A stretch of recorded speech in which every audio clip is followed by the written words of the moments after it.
Yeah, you film a part like Max, you get an automatic seat, the Unclicked podcast. Even though you're already deserving, but... Yeah, I've just filmed the part to be on the podcast. That's the only reason. For real, though. For this moment. For real, though. People out there want to get on the podcast, film something like you, if they can.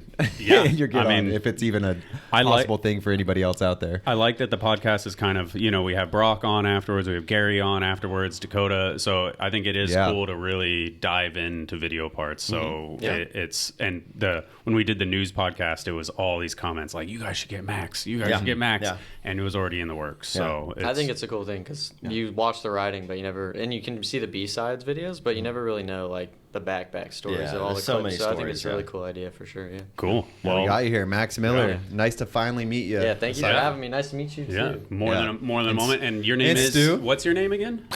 Bozo Johnson. Bozo the Clown. Stu Johnson. Max Miller. Welcome. Thank you for coming. As always, sponsored by Dale's. Supported by Dale, supported by Source. Yes, sir. It is a day podcast, as you can tell by the coffee on the table. So probably afternoon coffee. Yeah, not going to be partaking in that just yet, but I probably have one after the podcast. So thank you for coming down. Obviously, Serenity. Yep. Yeah. You guys have that in common. No, yeah, I was going to say that's my original name that I came up with, but the only reason I came up with that name is because you had your kids and made that idea, so I thought it was pretty cool. And, riding, when you have a kid, it's like you really just ride for them in a way, like 50-50. Like, I feel like when she was born, like, she was really motivating me to, like, do the stuff I did. And it's just a funny thing because, like, I really take my time on spots now to like be careful about what I do, and at the same time I like want to ride for her and make her proud. So like just having her, like she fires me up to like film it, so I just feel like it was a huge part, and I just really wanted to name the video after her. That's cool. And I thought that was a cool idea that you did that. So hell yeah, kind of stole it from you, but I thought it was freaking awesome. I'm sure I'm not the first one in. Yeah, and I mean obviously it's just a cool word. Yeah, anyways, exactly. like Serenity. Yeah. I didn't even realize it for a while. Then I'm like, oh, that's probably his daughter's name. Yeah, And when he mentioned it, I was like, it is perfect because there's such a juxtaposition to Max. Like, you hang out with him and he's like the most chill dude, nothing bothers him. He's always like even keel. But then he gets on the bike and it's just like, just shit show. Like, it's just, like it's just wild as all get out, So it's just like these two, if you see like the graphic in the beginning, it's like the flower coming up from like the broken rubble, the concrete, it's like, and I feel like that, like, at the end of the day, he'll go to war with stuff. And then, like, the day is over, and then he's, like, FaceTiming his daughter, and it, like... It's like the war and then the peaceful stuff. Yeah, exactly. I thought it was a really cool idea when you told me about that. And then the flower coming up and just the whole, like, logo of everything. It just worked out really perfect. We should let that... Yeah, it's perfect. You guys killed it with that. So does the logo come up after the whole? After that whole intro song. Yeah, let's get it. Which is like, I kind of realized that. The intro is amazing too, because the first time I watched it, I was like, well, this intro is really long, And then I watched it. I skipped the intro. Maybe the second or third time I watched it, and I was like, the intro makes the part what it is. It is long, and my friend called me. He's like, "Yeah, I was watching your video, and like I was getting through the intro, but then my friend came to the door, and I didn't even watch the writing part yet." And I was like, "Well, you'll get there." But I think the intro's awesome. Like it really builds it up, I do too. And it took that not watching the intro to really make me realize the impact that the intro has on the video part as a whole. I think it's like, it's really relevant to Max's writing because a lot of the stuff, there is a battle that goes on. So it's like, it's not just like the one and done. It's like, so we wanted to see like, get a sample of like the work that goes into it. Yeah. And also too, the dedication. The dedication, and just like you have all these clips that are like wild crashes that he didn't pull, that didn't make it in the video, but there's still like, in the immortal words of Sean Burns, a crash clip is still a clip, like, so there's still entertainment value in it. And it's just, I don't know. I just kind of like that idea. Every clip I do is a battle, dude. I try to. The goal is to make it first try, but like everything I want to do, I'm just getting bodied on it. So I think it is definitely a good thing. You slam on the stuff that people would think has to be first try. Yeah. And you slam on it like and 2 times, and then still keep going. But that's kind of just the thing that happens. You're good at crashing though.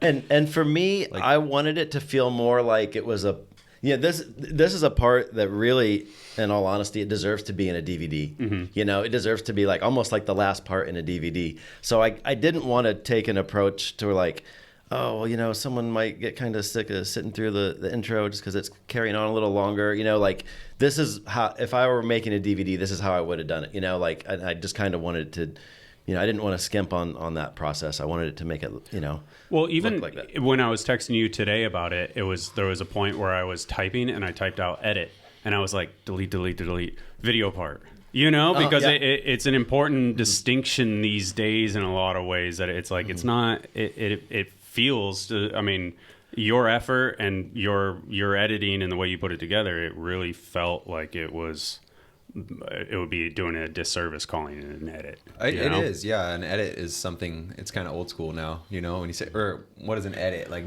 that's just anything that's not a video part. Or like, I generally, if someone says edit, I think of something that they probably didn't spend much time on. Yeah, and I mean, like and a we quick actually park edit, a trip edit. Like, yeah, that's an and we edit. actually did this, and a handful of crazy trips. part is like 4 trips or 5 trips? I think it was 4 or 5. 4 or 5 trips. But they're 20 all clips we got that first trip. Yeah. That was a 20 good clips trip. on a first. I mean, I think it was like 16, but Yeah. we like got a lot of stuff, and then obviously I work and stuff, so like it was hard to get out there. Like it's always like a couple months before I get another chance to go on a trip.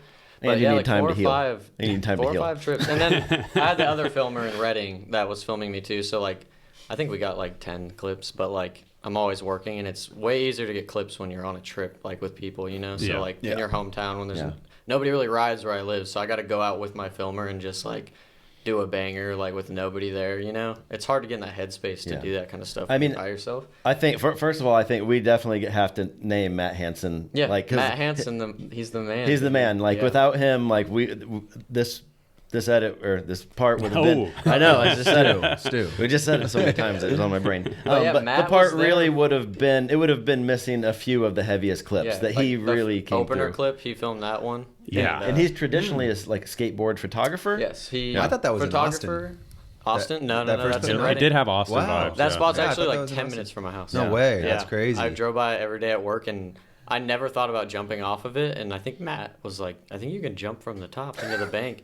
And there was a huge tree. Nordstrom? You see that tree No, right there? the filmer. His name's Matt Hansen. His name's Matt Hansen. Yeah, there's a huge branch in the way. Like, you see that big That's branch honestly down could there? have been the banger as well. That's why I Well, love well, when the there was intro- a lot. The that reason I when the intro we had could we had be a the reason banger. for it not being the banger was because so Matt typically, like if it's a big setup, he'll do 2 angles, and he'll do one on a tripod and then one on a handheld.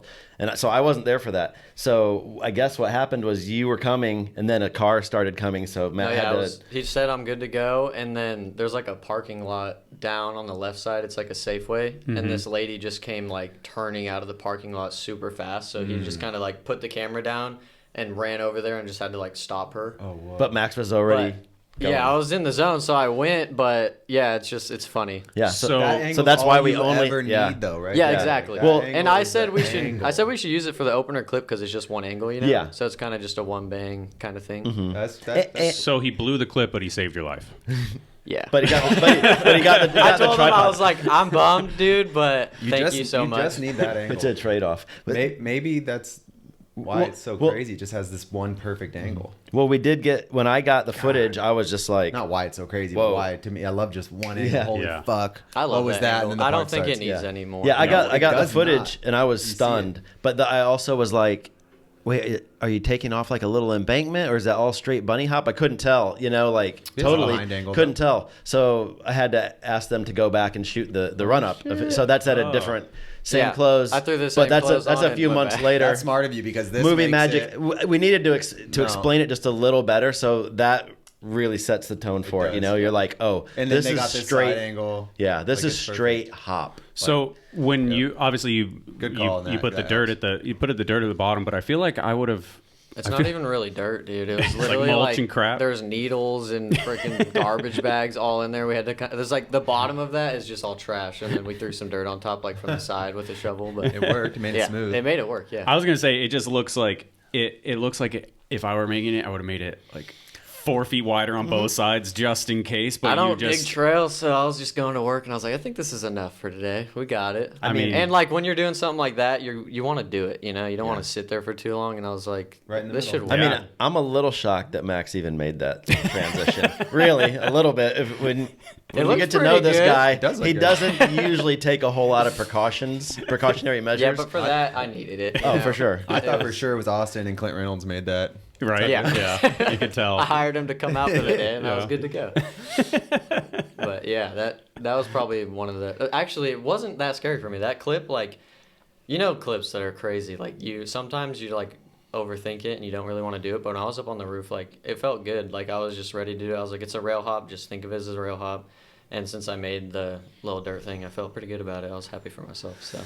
I just did it, and it's massive, but it all lines up. You knew you could. It was massive, and it was scary, but I felt good that day, and like it wasn't one of the craziest things in my head to do. You know, like it was easy for me to jump off of it, surprisingly. But it's an awesome clip, and it's like it's cool to have that much impact on the first clip. Yeah. And it's funny for me to be like, game you know, I'm just at home, and then I just get the the email that you have a WeTransfer with the we got a clip today, and I'm like, the opener clip, and I open it, and I'm like.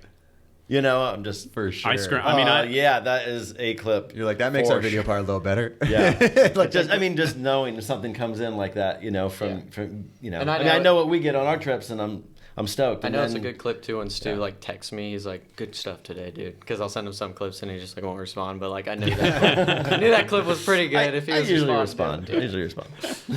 Well, it's like has to be a banger. You don't hear from Stu. Yeah, he's like, I've seen what you've done, dude. Yeah, dude. You can do more. Yeah, I mean, you set the bar pretty high on our trips, so.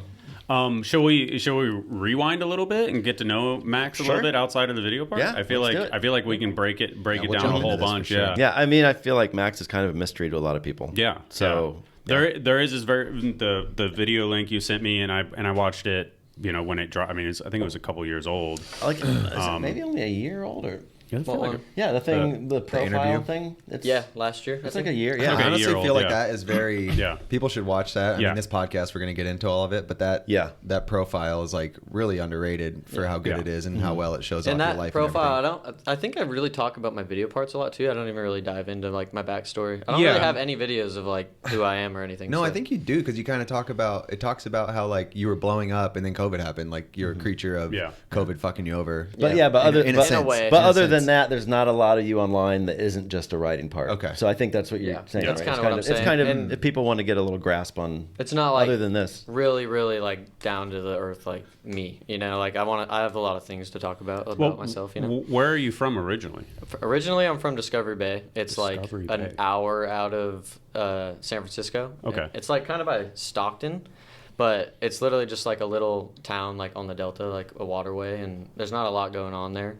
But that's my original hometown. There's not a lot of stuff going on out there at all. And then in that video, it says a buddy of yours got you riding. And then outside, you said I didn't start riding until I was like 14 and a half. Yeah, like 14 and a half. I would ride like in middle school, we had these dirt jumps that I would ride, but I had like a Walmart bike and like I didn't take it serious at all. Mm-hmm. And I kind of like stopped after that for like 5 years, like never really actually riding. And then my buddy Garrett Billingsley, he rode bikes a lot. And do you know Little Mikey Beeswax at all? Yeah. Yeah, they were the main roots of like in Discovery Bay, like the only people that really like took it seriously. And he was friends with them.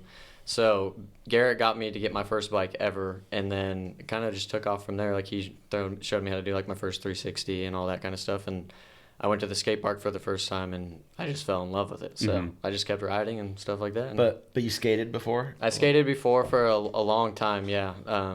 I got pretty good at it, but like I never really took it serious in that aspect, Like I would skate around like the skate parks and stuff like that, but I never really like had the love for it like I did BMX, But yeah, I did a little bit of everything, and then BMX was like the one thing that like I was like, I'm pretty good at this. I think I could take this to an whole another level. So I just stuck with it and kept riding, And then obviously like I feel like you went from the first time where like the world of BMX saw you as El Toro, but that was a year and a half. Yeah. You had the clip of you doing the 180 bar and snapping your frame. Yeah. And you get a whole bunch of 180 bars where I just not a fit frame. not a fit frame before you were hooked up from fit.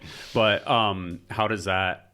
I don't know. It just seems like a crazy jump from like picking up a bike again, from middle school in Walmart to like jumping. What was the 180 bar snapping the frame? It's it was in off here. a roof. It was like Brentwood. It was like 15-minute drive from my hometown, but So this was like a year into riding seriously. yeah, I think it was actually a promo for Space Brace. Like I begged them to send me some ankle guards, and I was like, I'll just do a little clip for you guys, and I did this, and this is what happened. I'm doing slow mo. YouTube is. You're like, I'll give you the craziest promo clip you ever got. Yeah, I think the bottom tube just snapped off. Fuck, that was a good way to break your frame at least on that. But that is funny though. Like the way I kind of blew up was just 2 180 bar different clips, different places. Was El Toro before any video parts came out of you yet? Wow. Yeah. Okay. I went to LA and we met up with Dylan Stark, and I told him I wanted to go to El Toro for a long time, and he was like, "I'll take you there, dude. I live like 15 minutes from there." So we went there. I think it was like 12:30, and at night we hit the rails, and then the next morning we went back. Insane. I remember watching that was when you got hooked. That 180 bar in Vans Bicycle Center is the reason you got hooked up through Fit, right? Yeah, in a way. I think I went to a jam one time and Fit was there, and Glenn's always been like my second dad, dude. He's just always helped me out with stuff. But I think he hit up Fit and kind of just put a good word in for me. Okay. And then I kind of just got on the team that way. Well, how long have you been on Vans Bicycle Center? But that crash was crazy. Yeah. A couple years before Fit, I think. Yeah. So yeah, it's all I've been on. Probably like not like put on, but I've always been part of the family, you know. So this might have been like the first ever vlog I ever watched. I remember just being like, "This is crazy." It's funny that it's in a vlog. It's in a vlog. I didn't land it, and I probably wouldn't have came back for so long. So hey, like, that's what's cool about like just being down as fuck, and that's how you come up. Yeah. You know, not being like too picky. You're like, this guy's gonna film me. He'll take me that. there. Yeah, Like, exactly. Like I didn't have nobody at that time. You got to film do that. anything, This blew you up. So like, if he wanted to throw it in there, go for it. Just watching this just shows like this kid is a savage. Like 10 falls, 180 barring El Toro. I was telling Stu too. Like if you see me jump, I like barely hang on, dude. Yeah. I was like, okay, 1 bar. Yeah. No shits, dude. I was so scrawny back then. You're 16 at this time. The 1 bar in Austin though is like pretty fucking comparable. That kind of shows you like that did. I got more girth on my arms now. Like that was the biggest 180 bar ever done. I'm saying it. That the one he did in Austin. So it's like now I can kind of when you pulled that in your recent video part, I was like, all right, I kind of see where your head was with this. Because until then, I'm like, dude, but you fucking Toro, had no chance. Landing's uphill. It doesn't feel good, no matter how you land on that thing. It's big, dude. You guys have a lot of parallels because I went to El Toro with Dennis when he was 16 too. Yeah. Really? Was that when you did the whip? Yeah. Didn't I do just the kept whip. whipping and blowing my foot off until I broke my foot. But even then, it was like he was like, I'm just gonna jump it straight, and I was like, do not jump it straight. I was like, don't. And he did it like kind of similar. You like penciled out, didn't look good. If I was doing a trick forward, I probably would have just sent the trick. Yeah. But like, I just wanted to feel the impact straight before I went backwards to be like. That's what I always do though. You know. Too. And this first one was you gotta feel was a brutal hit too. The first attempt I hit my head. Yeah. So I think that kind of just ruined everything, you know. Yeah. Your head hard. Yeah. I kind of just. Did you think like fuck this, but I'm being filmed, and I called it out? Dude, I didn't live there, and like I didn't have a car at the time, and we were there, so I was like, I want to do this, you know. That's kind of just how I am with everything. Like sometimes I need to step away from things, but it comes with age too. So you called this out before you even made it to the spot. Yeah, like I always wanted a 180 bar. Because I remember, I think I saw a video. I forgot who said it. I think it was the Brandon Began Stevie Churchill vlog with Adam 22. They're like. I think Stevie Churchill said, I don't think anyone can land down that thing backwards. And I was like, I'm going to try it. Still proven. He's right. Yeah, he's right. He's right. I got bodied on it. Wrong. Like 15 years later, that's still a fact. I would honestly love to go back and try it, but I know they have gates there. So. Yeah, I mean, I'm sure there's a way around, but it's got the rumble strip at the end too. I don't know how much I. No, there's not a way around. The fence is like $100,000 gate they put in front of it. Yeah, I've seen. He's got to find another. That one guy like wrote Firecracker down it recently. The guy that's been doing the Capital BMX jams. Yeah. So sometimes it's open. Oh, the thing was open. Yeah, it was during school, I think, or something like that. So I think there's got to be time periods where it's just open. Yeah, for sure. You know? But it's like you don't want to drive all the way there if you don't know for sure if it's going to be open or not. That one was insane. You just landed no hands backwards.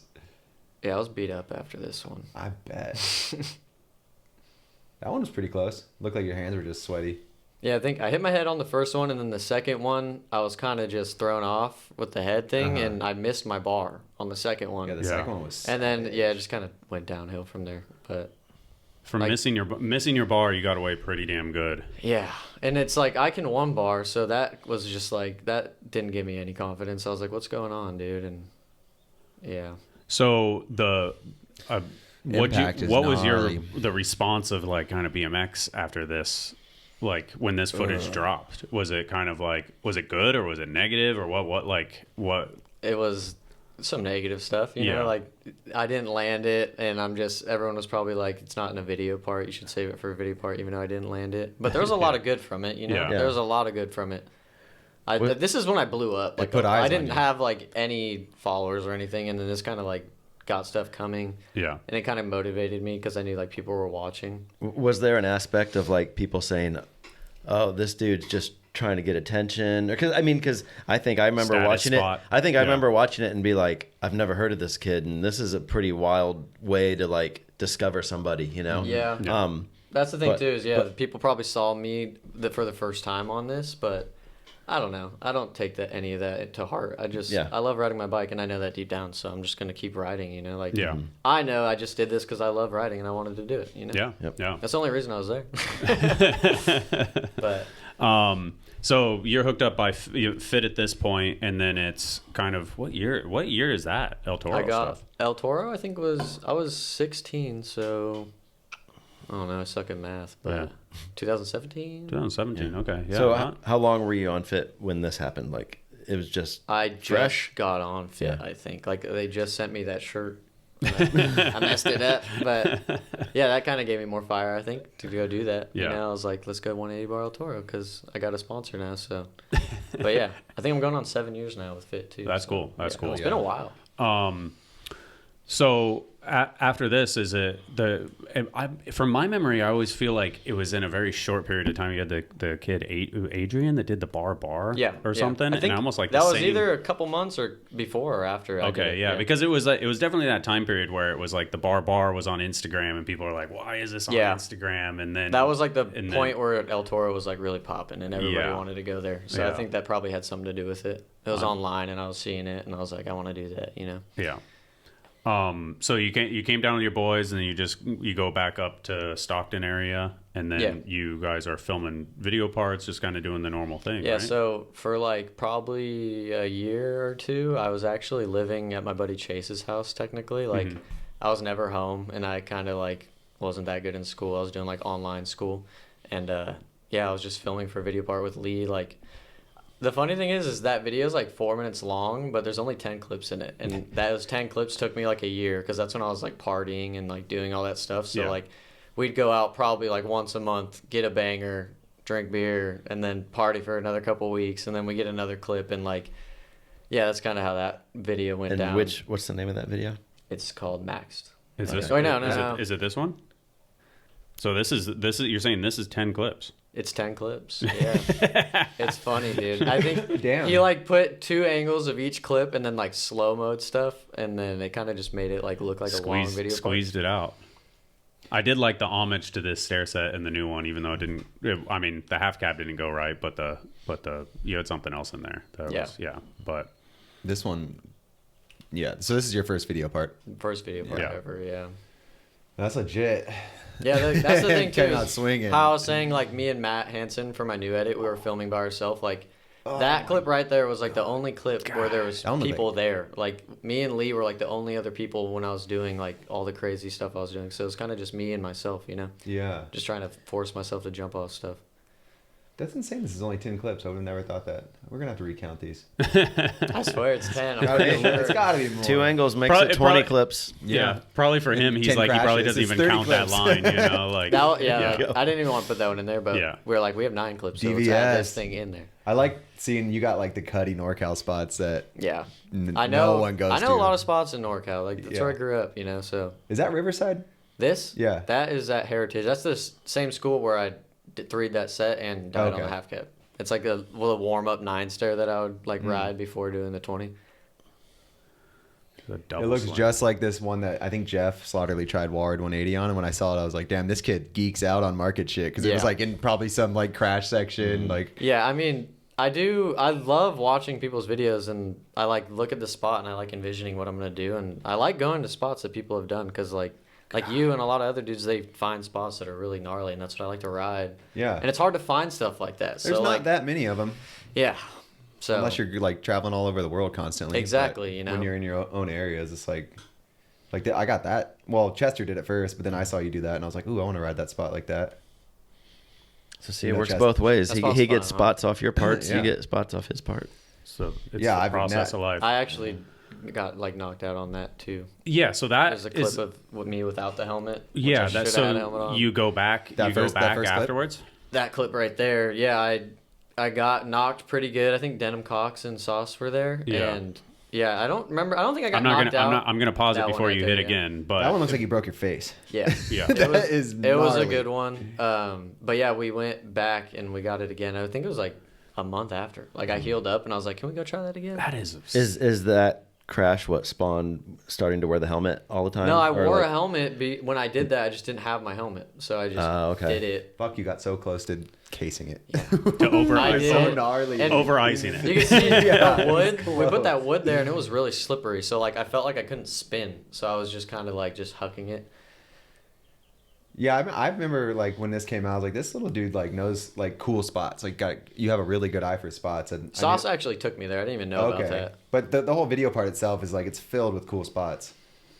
Like for a young kid, normally it's just like a lot of young kids come out and they don't. I really like have when good spots kind of do the spot justice, you know, like for the trick. Like the spot just makes it cool, you know. Well, that's the eternal debate between like status spots. Like because somebody else has done something there, it's like that makes it so people recognize it and they recognize that what that person did and they're like, oh, that's pretty crazy. They did that there. And it's like I feel like it's a mental thing, you know, where they go, all right, whatever. We'll just, Dakota did a 180 there and he thought it was good enough for a clip.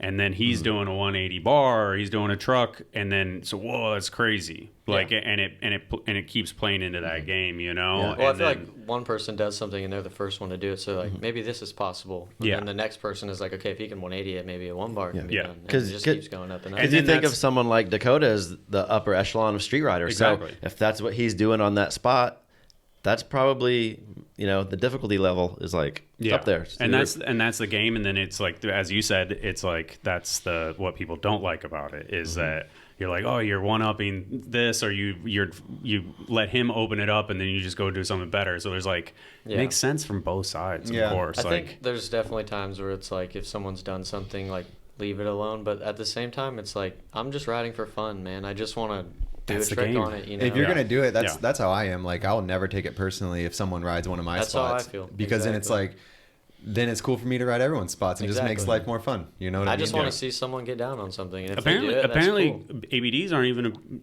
People don't even care anymore. I heard about that with skating. People don't know what's been done anymore. There's been so much stuff done to where it's like nobody's gonna know everything that's been done. So it's just like just ride it, you know. Yeah, everything's available again. And usually those spots are like really scenic, or there's something really cool looking about them. So it's like that makes someone else want to go and do that. Like, oh man, Dak did that thing that made the clip look so badass, you know? Like, yeah, I think I was just watching Nick Bonnell's Mediocre at Best 2-part, which is amazing, and his banger's like a gap to manual. And then early 2000s reposted Corey Martinez Living in Exile part because he's savvy like that, and his banger was a gap to manual on it. You know, and it's like I would have never known that unless he would have pulled it up. And it's cool. Like Corey Martinez did that shit. He did it. Like, you know, it's not like a disrespect thing. It's just like he didn't know. And then when you see it together, you're like, dude, that's like that's the goat right there. Like one of the goats, and he did it too. Like that's fucking sick. Like respect to him. Yeah. If someone does something, you go there a month later and like blatant. If you know someone did it, don't do it. There's etiquette. There's etiquette. Literally don't know someone's not done it. It's like that's cool that you did it. Or if someone just dropped their part with a banger and you're just going to like shit on them. It's like, come on, just common sense goes so far with everything. But there doesn't need to be these strict rules. I'll say one of the things I've been most proud about is that I did this gap off a bank over 2 rails into another bank. And then I don't think the video part ever really did anything in the filmer. And then Aiken went and filmed it. And I was like, there you go. Fuck yes. I did something that Aiken thought was worth filming. And he, of course, did it way better. Mine looked a little different. Of course. Mine looks like dog shit. His is amazing. I'm sure his looks good, but his probably and I was like, literally at no point was I like offended in any sense. I was actually like, I was like honored in a weird way. Like, I mean, that was amazing. Yeah. So, I mean, that's a huge thing to be honored by. Like, I mean, it's Mike Aiken, dude. Exactly. That's crazy. Yeah. So it's funny that you know, but I guess if you're a professional rider, it's a little bit of different. Like you said, I see so, both sides. Yeah, I can see why people get upset, and I can see why people don't I care. mean, if it's something that like you were so scared to do and you did it, and someone did it, it's like, damn, dude, like I almost killed myself for that. But yeah. There's some things like, especially like if it put you on the map in like your career, and then some kid like just has some shitty video part, and the one thing they did was one up you, and you're like, ooh, like that. I could see how that hurts people. Like it's like fuck, like I put my life into finding that spot and doing that. Or like, for sure. It just blood, sweat, and tears. How much work you put into it and all that. It just all balances it out. But once a spot's open and everyone's riding it, like game on, have fucking fun. Okay, so what's your background? How are you able to do that? The backflip? Yeah, that's sick. I don't know, man. I just like bike riding's impressive, but like that makes me. That's you weren't like a gymnast at one point. I was never a gymnast. I just jump off things, man. Hyper as all get out. Without the bike, with the bike. Yeah. So no head game. Like going back to the truck. I feel like especially that soon is like. I feel like no head games with that. Like just confidence. Yeah, I mean, I knew I could do it, and just not having the helmet, I knew like. I think that kind of scared me because I didn't have my helmet on, so I overthought it and I hit my head. So when I put my helmet on, it's like a protective cushion. Like I just know I can do stuff. Like it gives me like more confidence. But I really wanted that, so that's why I went back for it. You know, I knew I could do it, and it worked out. So, but you can even see here, like it took me a good amount of tries. Like I broke my pedal. I got really bad shinners. Yeah, dude. It was a battle, just like every other clip I get. Yeah. But it worked out. I feel like I can still see the knot from the other one. You can. Yeah. Like from the month ago. Yeah, that thing still bugs me. Like I'll always reopen it. It's like dead scar tissue right there. Oh. But.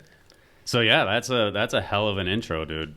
Like as far as first video you were part. coming down to SoCal a little bit too, because that's a Southern California spot. Yeah. That's when I was on fit for like a good amount of time. Like this video, like I was saying, it took a long time to film, and it's only 10 clips. So, like I gotta step. I mean, the answer is right there in the video part. We've seen why it takes a long time. Yeah. Because you got to heal up. And then which video part was after this?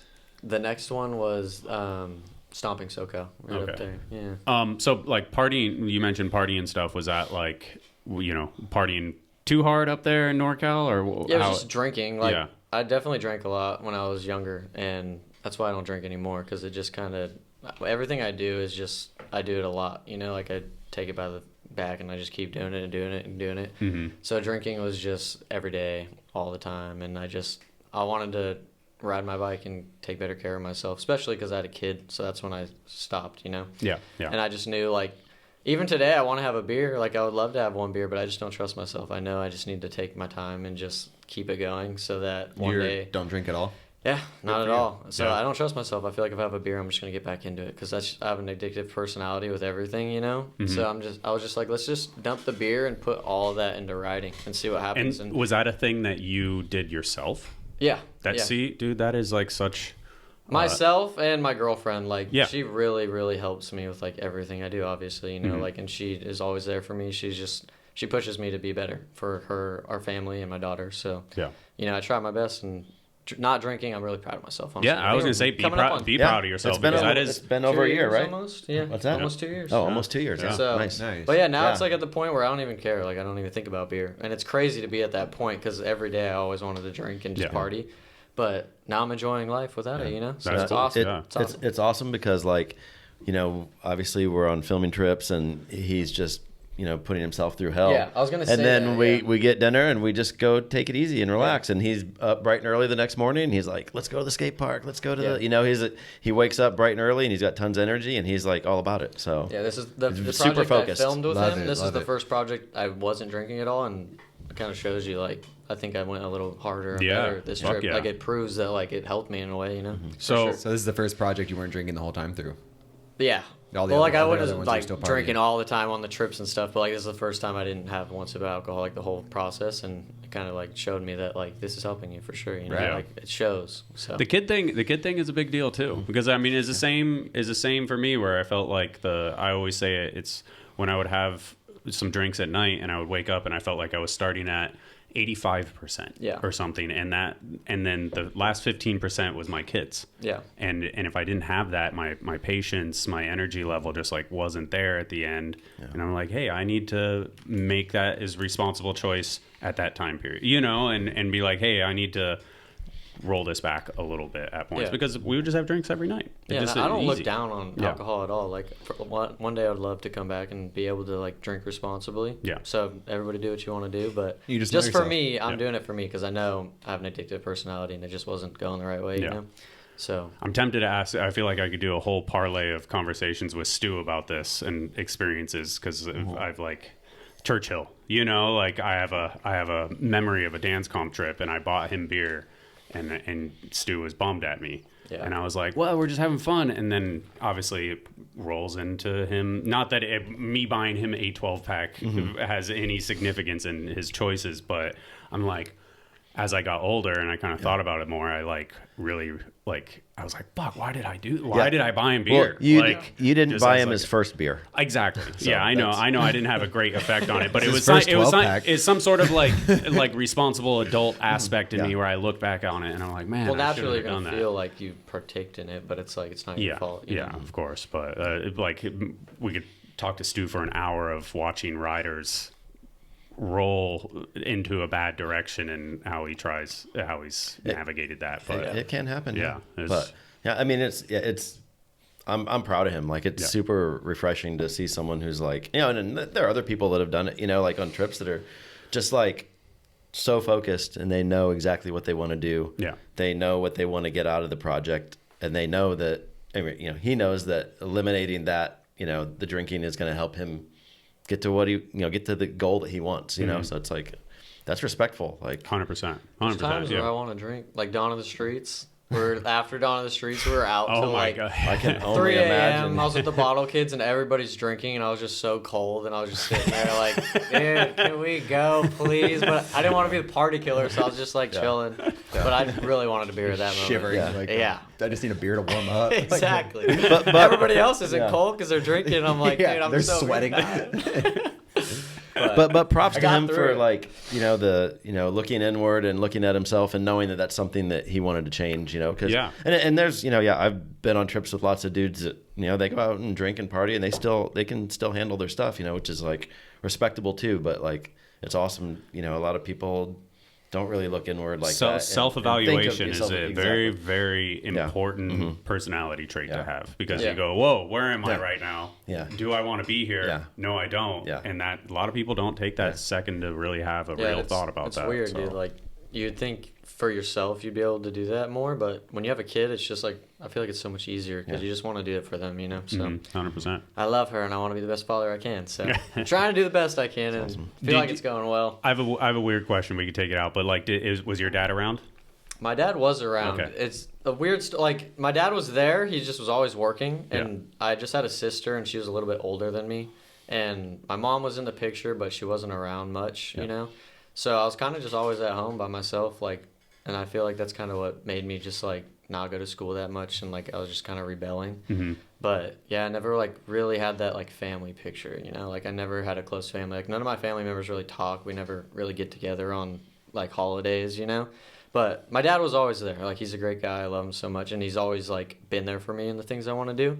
It's just never really like had that connection where like he's like there at the skate park all the time with me kind of thing, you know? Hands on. Yeah, exactly. Like, but he was in the picture for sure, and I appreciate him for it. And like he did a good job. Yeah, he supported me through everything. So super cool. Yeah, just never like a close family, like, you know, type of thing. So I was kind of just out there doing my own thing. That's why I lived at Chase's house for like 2 years. You know, like I was just there doing my thing. You know. Yeah. But and that also, we were talking a little bit earlier in the van, and that was kind of part of the reason him moving from where we were. I was from Discovery Bay. Bay, moving to Redding. Yeah. You know. What about that? Just the story about the family thing, and I went from Discovery Bay to Redding because a girl messaged me on Instagram, and I was like, okay. So I really like your 180 bar. Yeah. So you moved instantly. You didn't tell me the messaging on Instagram part. That makes it a little weirder, but yeah, kind of. So my sister lived in Redding, kind of like Cottonwood, right by there. And when I went there, I hit up Kayla, and I was like, do you want to hang out? And we met. We got along really good, and like we started hanging out all the time. And we drove like 3 hours from my house to her house every weekend, and we kind of just got that bond really quick. She moved to my dad's in Discovery Bay for like a month, and she just like really missed her family because she's been like close to her family. So I was like, I'll try it because I don't really like, I'm not too close to my family, so maybe I'll like accumulate to like being away better. Yeah.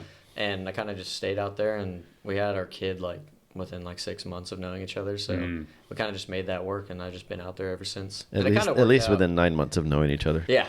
Well, yeah. I wasn't gonna say that, but yeah, we had the kid, and she's the best. They thing only ever, had 2 and trimesters. yeah. But yeah, it happens. I would fail that quiz too, honestly. But I don't know the time periods between any of that, but.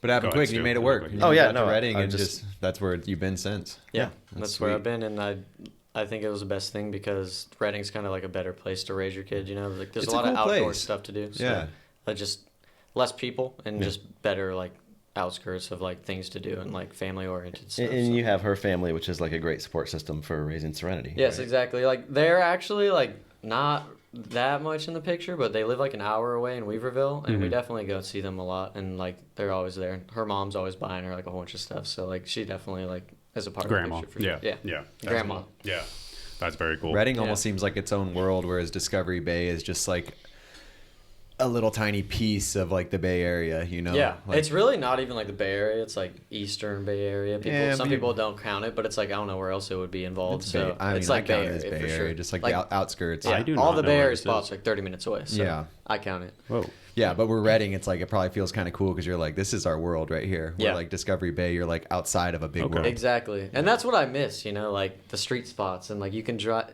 the Bay Yeah, Area. you're in a little stacked. you're in a little triangle of everything between San Fran, Sacramento, You can go all that anywhere stuff. and just get so many clips, dude. It's really like you're the literally in the pinnacle of middle. street You're spots. like in the triangle of spot, like all of them. Yeah. So then Reading's just on the border of Oregon. So it's still a little ways. It's like 2 hours. I Still think. far. Still. well, like on the It's isn't close. that the Oregon border right No. there? Oh no, It's okay, my right bad. there, yeah. Geography, not my. I think it's 2 hours away. Okay, totally off. It's probably the last big town before up there. That's like Reading, Shasta, and then nothing. and then you get to Oregon. yeah. I know Oregon has some good spots, so I need to go up there and get some stuff soon. There's not any big cities till like Eugene, really. So it's like there's little cities with skate parks and stuff, but like for your style, like Yeah, exactly. It's just hard because like I don't know where any of the big stuff is, so I need like a guide to like show me the cool spots. you'd love going up to Portland. People would show you. I went to Portland once, but I didn't have my bike. It was just like a family Stu thing. knows We'll Portland. get him up there soon for sure. Yeah. And Seattle. Portland, Seattle. Yeah. What was your first time meeting Stu? Is this Stomping SoCal? No, it was. What trip was that? Bucking around the bay. It was. Bucking around the bay? Was that the first time? Yeah. Yeah, it was the bucking around the bay. Because I like I did a lot of stuff for Fit in early 2010s to 2014, and then I was doing a lot of X Games stuff for those years, and they had a handful of other filmer guys in the building, And that's doing when Max Fit was stuff. coming up during that And that's time. when Max was coming up, and then probably around 2019, whatever, I started doing some more stuff with some of the S&M guys like the Hallahans and Clint Reynolds and stuff like that. And just kind of, as soon as the X Games stuff kind of started tapering off, I was kind of going back in the mix with Fit and S&M stuff. And yeah, that was because that trip, what year was that? 2012 or 2022? 2023? So. It was like right before we started filming for my part. So. Yeah, so I mean that was the first time I had met Max. Yeah, I had obviously heard stories. That was a good trip. That was a great trip. Yeah, we got a lot of stuff on I had gotten a little bit of, I had watched some of your videos and I was like, wow, this dude's a wild one, Yeah. But I came into my life at the perfect time. I quit drinking and I was ready to go. yeah, and I had gotten the heads up from Tommy Dugan. He's like, this Max dude is wild on a trip. He might just roll up to the first day and just get buck on something, and it could go really good or it could go really bad, and the trip could end. I think that trip was good because that was one trip where I didn't really have any spots lined up, so we kind of were just like looking at stuff, and it was kind of like all chill spots. Yeah, this trip was really fun. Every time I go to SF, though, I go here. And it was I love this spot, dude. It was real short, and cool you guys history video. You guys had a bunch of spots in mind, and yeah, it was cool. Like it's interesting. It's anytime the first time you meet the guy is you're on the film trip with him, and a guy like Max, you're in for like a bit of a roller coaster ride. That it's gonna be, you got to buckle up because it's gonna be. And then what about you from your point of view, Max? You got this crotchety old guy staring at you, looking for clips. Stu has always been awesome, man. Just like meeting him and stuff, like I knew he was gonna be. I know he's an OG filmer, so I was like, this is gonna be awesome, and he just knew how to hold. I know he knows how to hold the camera and stuff, so I trust him, and it was awesome, dude. Like it was like a natural bond, you know. We became friends really quick. Yeah, I mean, you can't go on a trip and come away from it and not like Max. Like he's just like super laid back. Obviously, when it comes to the bike riding, the filming, he gives 200%. You know, like. He's going to give the project his all, and it's, you know, you're going to have fun. There's going to be some good laughs. Like, he's a character, you know, like I think I am laid back in the filming aspect. Like, I really just want to ride and just point the camera however you want. And just tell me when to go. Yeah. That was a crazy idea right there on the tree. Yeah. Yeah, that was some guy's ramp, and he was like, I'll give you $20 if you do this. Nobody's ever done it. And I was like, I need money, so I'm going to do this thing. What do you... From your perspective, Stu, like what makes like a rider good to work with, I guess? You know, communicate, like just from a general question. Communication, really just being like motivated. Someone that's like, they want to be there. They want to be filming. They want to be riding, you know, like there's nothing worse than going on a trip and, you know, and I don't blame riders. It's hard to go somewhere and just turn it on for however long the trip is or whatever, you know. But you definitely a great screenshot. Yeah. What a pause. Exactly. When you have someone that was a no look pause. You don't even need to pause. Sorry for interrupting. I had to say something. No, when you have someone that's a professional level breakdancer as well as a BMX rider, then that's a Max fault. Yeah. But yeah, it's just you want someone that wants to be there and they're like psyched to ride, and you know, there's nothing worse than like someone that doesn't want to be there, you know, like, and I don't. Yeah, because it's not your job to push people. It's like you want them to be like going. I don't want to push anyone to do anything. You know, it's like that's not fun. Like, you know, but it's also your job to get footage. So if you're on a trip with a bunch of dudes that aren't doing anything, you're like, well, this isn't a good look for me. Yeah. I mean, but it's not coming back with any footage. But you know, at Fit, you know, Chris and Melissa, it's like they know like there's some I'm there. I want to losses. film. I want the project to be great. You know, so it's like they know you're not. You're hopefully the rider does too. You know, hopefully that's why they're there, because they're someone who you know acts like a professional. Yeah. You know, like what's your quote that you say? You're like, if they can't get along, they can't pretend to be a cool person for 5 days on a trip or something, then they don't. Something like you that. said something like people, that. You know, there's those guys that are so good and like no one can get along with them, and they kind of disappear because like the team managers won't even put up with them anymore. And I'm like, if you can't fucking pretend to be cool for 5 days, it's like you don't got a chance. Like you don't even got to really be cool. You just be cool with your homies. Be tolerable for 5 days. Just be chill for fucking a week. That's it. You can't do that. Like, damn, you're not gonna make it. Yeah, you can't fake it for one trip. I don't know if you have a chance. Yeah, it's like be chill for 7 days. Yeah. Day 3, they're like, you can lift that thing up so you don't have to keep reaching for it. How'd you find that spot? That one's real cutty too. That is that's the one that Tyler rode off the roof into the firecracker. Yeah, it's because Ison was on that trip.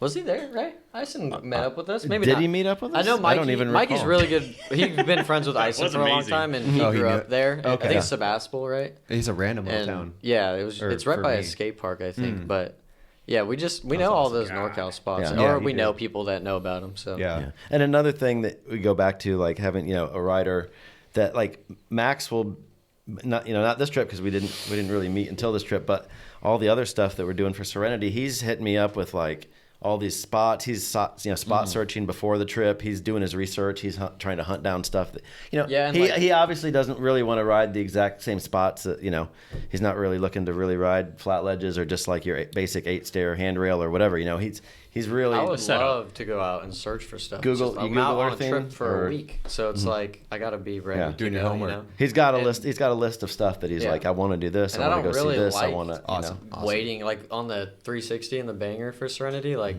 that was giving me nightmares, dude. Because I was just thinking about it for like months and months. But like, I kind of have to do that because I'm just on trips for a short amount of time. So I kind of like got to make a list of like what we're gonna do so I can get a lot of clips done. You know? Yeah, that's the way to do it though. Just hammer it out. Yeah. There's no sitting around going, oh, what should we go do? I don't know. What do you want to go? Oh, do we have to hit up someone local to find the spot? The session spot or whatever. He's got all the stuff. He's got a list. He's like, let's go to this. Let's go to this. They're like, you got to make a list, man. This podcast is brought to you by Source BMX.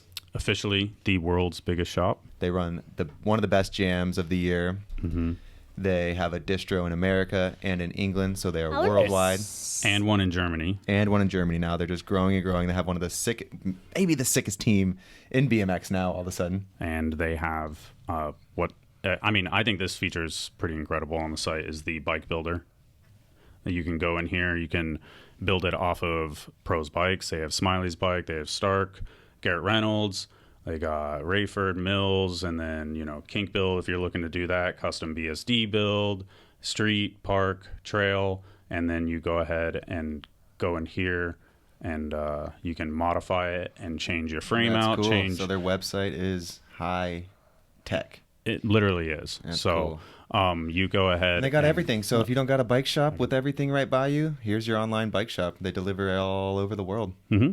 Best prices, best deals in every part. Shout out to Source BMX for sponsoring the podcast and being a huge supporter of our BMX from the beginning. Since day one. Yep. And now a word from... It's kind of crazy that my dad broke his bike.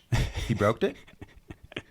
And he rebuilt it. Yeah, that happens. I did do that. So shout out to Source, shout out to Woodward, shout out to Dale, shout out to Cannon Appleby and his busted nose. Thank you guys for supporting the Shut up, podcast. you. Shut up, you. Jeez. All right, thank you, Bug. I love you. I love you too. All right, let's finish bucking around the bay, the part there, and then I think we should swoop back. I kind of crushed the order with the question when you guys first met, but let's watch that. We're talking about that, and you guys, this is your first trip together. Yeah, first trip with together Cole too.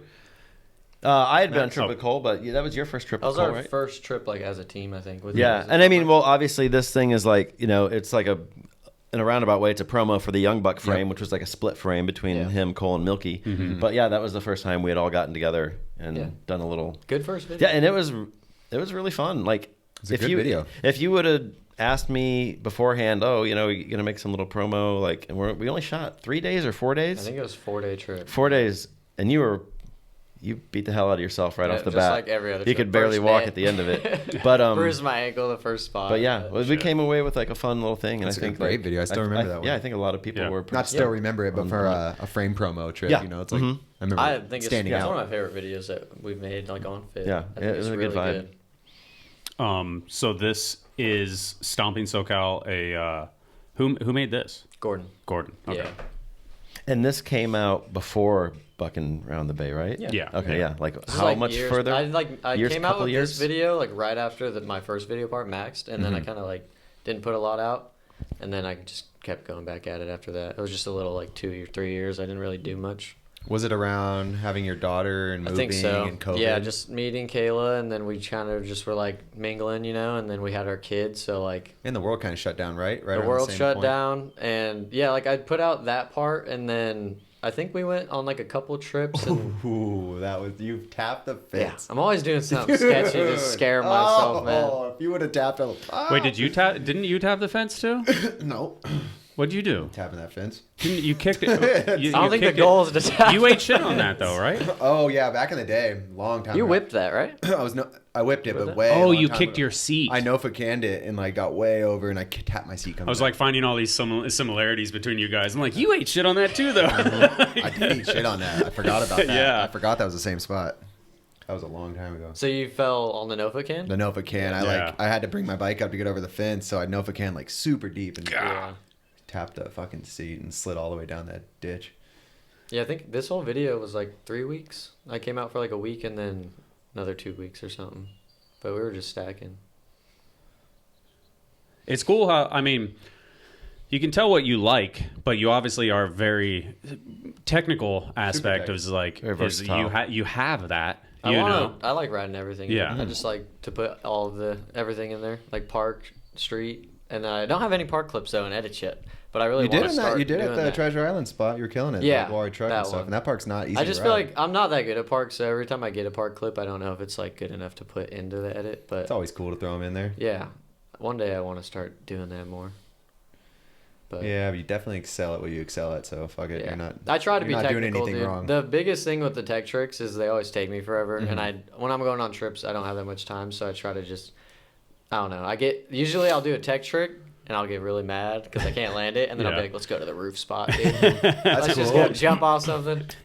I mean, I'm sure we'll get to it in Serenity, but that was the case with the half cab over the gap. Yeah. Half cab over the rail thing into the parking lot. I was trying the tires. Him and Milky had been trying to tag team this like like kind of flattish rail, gap like, to long flat rail in Long Beach, right? I think, yeah. And you guys were trying that for hours, and you were so frustrated, and like the Cause sun was going down, and he's like, "Let's go to the half cab right now. Like, let's go do it," you know. And we got there, and it was usually like when I do that kind of stuff, like it's a lot easier when there's people around because they hype me up. So like Jeff C was there taking the photo and stuff, so I was like, okay, let's do it right now. And the chain was broken a little bit, but honestly, that didn't affect me. Like I heard you say, like, it was me that said that. Yeah, but like he's like, how do you do it with a broken chain? I'm like, he's doing a fucking like, half cab. by the time I'm getting head game. exactly.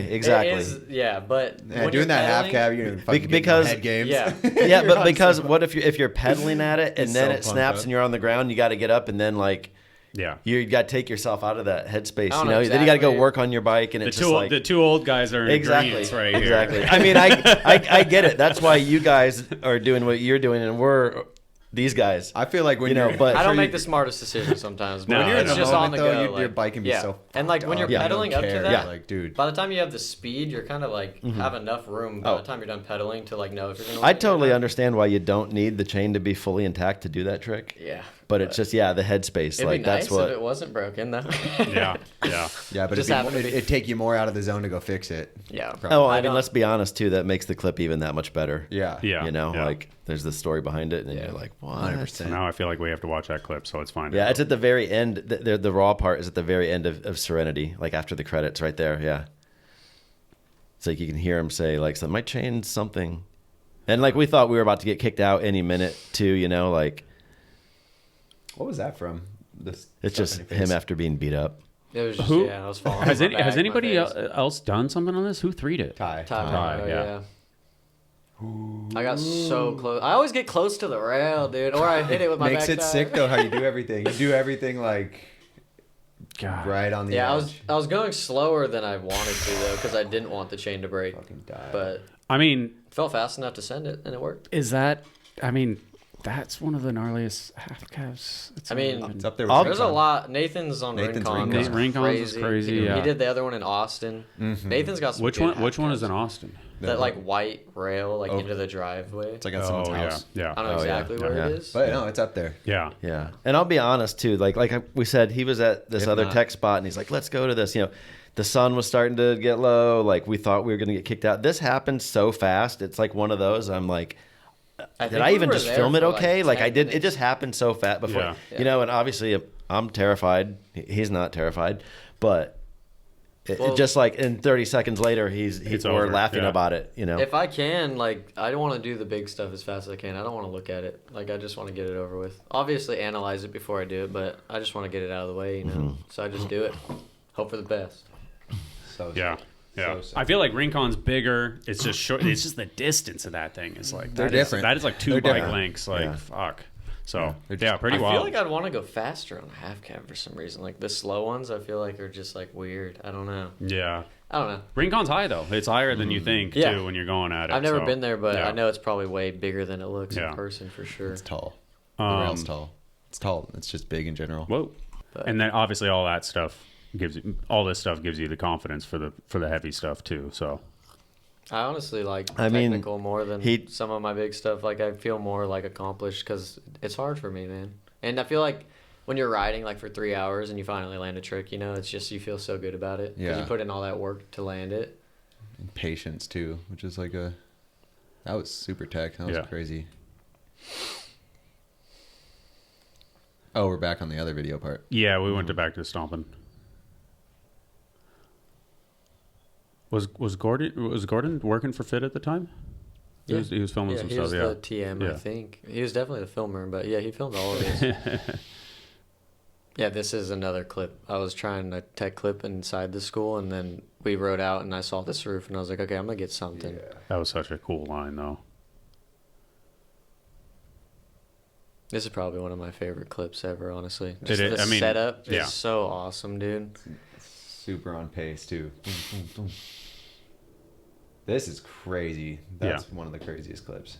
A lot of spots Dylan Stark like showed me. Like this is a clip he took or a spot he took me to, and I think he tried it. I don't know if he 180'd it, but he tried jumping it and didn't get it, and he was like, "You should come here, dude." Luckily it worked. I think I jumped that actually like 2 years before that, and just straight. And I think the 180 honestly worked better because it kind of wants to curve you out. Yeah. It seems, I don't know. I feel like it looks like a horrible idea. It's like a fucked up curved wall ride to 180, man. That's a like, really fucking crazy clip. Yeah. Yeah, man, that is one that, like, if we posted that, you know, like it's one of those, like, should post all his bangers, right, for like a reel for when this podcast comes out. Fuck. Just remind people, like, he's done some fucked up shit already. Heavy rollout too, like the super steezy, just like that was a clip that was fun. Like it felt like a roller coaster. Dude. It shoot you out of that thing. That take too many tries? I think it was like probably four. Four, yeah. I almost had it every time. Just the impact was just pretty hard. So like I kept slipping off. I didn't get beat up on it though. Too bad. Crazy. And then that's the part before Serenity. No, do we have another one. F it all. I had F it all. Oh yeah. And then the Young Buck, and then Serenity. Okay. But the Young Buck's like, you know, like a team thing. F it all was a full length video. Yes. Yeah. DVD. Is that random going in the weeds? But the Fit Pro team's pretty much been like completely reestablished. Dude, it's changed so much since since it's a I've whole been new on the thing, team. right? Even like the filmers, like I've gone through like 5 filmers, I think. But yeah, the team was. I think when I got on, it was like Began, Morgan Long was on there. Austin that was like Ogg. 7 years ago. Ethan, Justin, there was like so many people, and then it's just changed a lot since I've been on the team. Who's on the team now? It's like, the pro team is me, Cole, Matt, and Hanga. I think just 4 of us. Yeah. And then there's like a crazy legends team too. Crazy legends team. Crazy flow team. I mean, I bet Van, Nastasio, BF, Aiken. The legend team is insane. Oh, it's insane. Should do a legends team trip one time. I mean, what about is Dugan's on the legend team at this point? Yes, Dugan. Yeah. Dugan. Yeah. Damn, yeah. Dugan could still be on the pro team. Yeah. Yeah, this whole video, like, this was when I had my kids, so, like, I was getting into this, like, hanging things, you know? Yeah, one hell of a team. It's small, but fucking good. And this is a Benthian video? Yeah. Yes. Yeah. Okay. Sorry, I didn't mean to go this deep into Nordstrom's part. For this project, how many trips did you get to make it onto?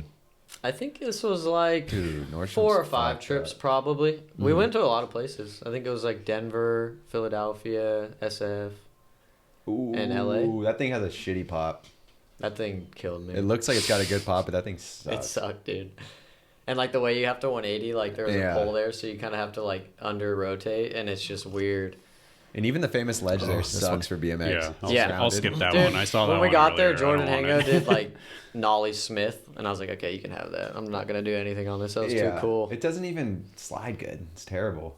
I don't even think I touched it. Yeah. I was like, I'm good. Just has such rounded edges. Like everything's like wants to slip off. Is that the hubba that you're that really famous skate hubba? Yeah, it's at that same school where we tried the 180. Yeah. I can't remember right now. I don't know. I can only think of Wallenberg, which is like the big stairs, the big block set. So I guess as being part of Fit, sorry, like we're getting caught up watching. No, you're good. But, you don't really have too many like. I feel like Fit appreciates the fact that like, hey, we're gonna get a video part out of you. Like, we don't expect you to do too much like outside of it. Yeah, I mean, you know, like I love riding, and I want all my content to be like something that I appreciate, you know, and like work hard for. So I don't know, like I just want to go hard for everything I do, and I want it to be something that I can look back on and be like, I put my all into that, and just enjoy it, you know. It's cool though for a brand to rep someone like that. They get it. Yeah. More brands need to do that so we can have these video parts come out. Yeah, I just love riding, dude. Like, I don't care. If you're gonna send me on a trip, that's all I'm asking for. I just want to go ride my bike and travel the world. So, if you're gonna do that for me, I'm gonna do whatever I can for you guys. Like, yeah. You said you work. Is your work cool with you leaving whenever? Yeah, that's why that's cool. I work there. But yeah, I love my job too. Like, all my coworkers are really cool. None of them ride, but like we all get along and we're all like the same age, so it's cool working. That's there. perfect. Have a job like that where you can stack money at home. And I don't make too much, but they let me go on the trips, and that's all I'm looking for. So that's a big deal because a lot of people don't do that, man. That's huge. It's so and I could go get a job like a lineman or something, but they're not gonna let me go on trips. So yeah. This is what I want to stick with. So it's kind of a good balance, you know. Perfect balance. And I don't know if it's always been like this with you on Fit filming trips, but the stuff we did for Serenity, usually you can get like a few days of the week off and then a day on the weekend. You know, it's usually like a 4, maybe 5 day thing. It's usually like Thursday to Sunday. Yeah, it's not like I'm going on this 10-day trip or whatever. But is that kind of partially due to the job? You're like, well, we don't want you going too long, or is it also kind of a like Honestly, survival thing because I think it's 50-50. Like my boss probably would let me go a little longer if I waited like a few months and then asked him to go on like a week trip. But at the same time, like I don't get paid enough to really go for that much time, so I kind of got to balance that out.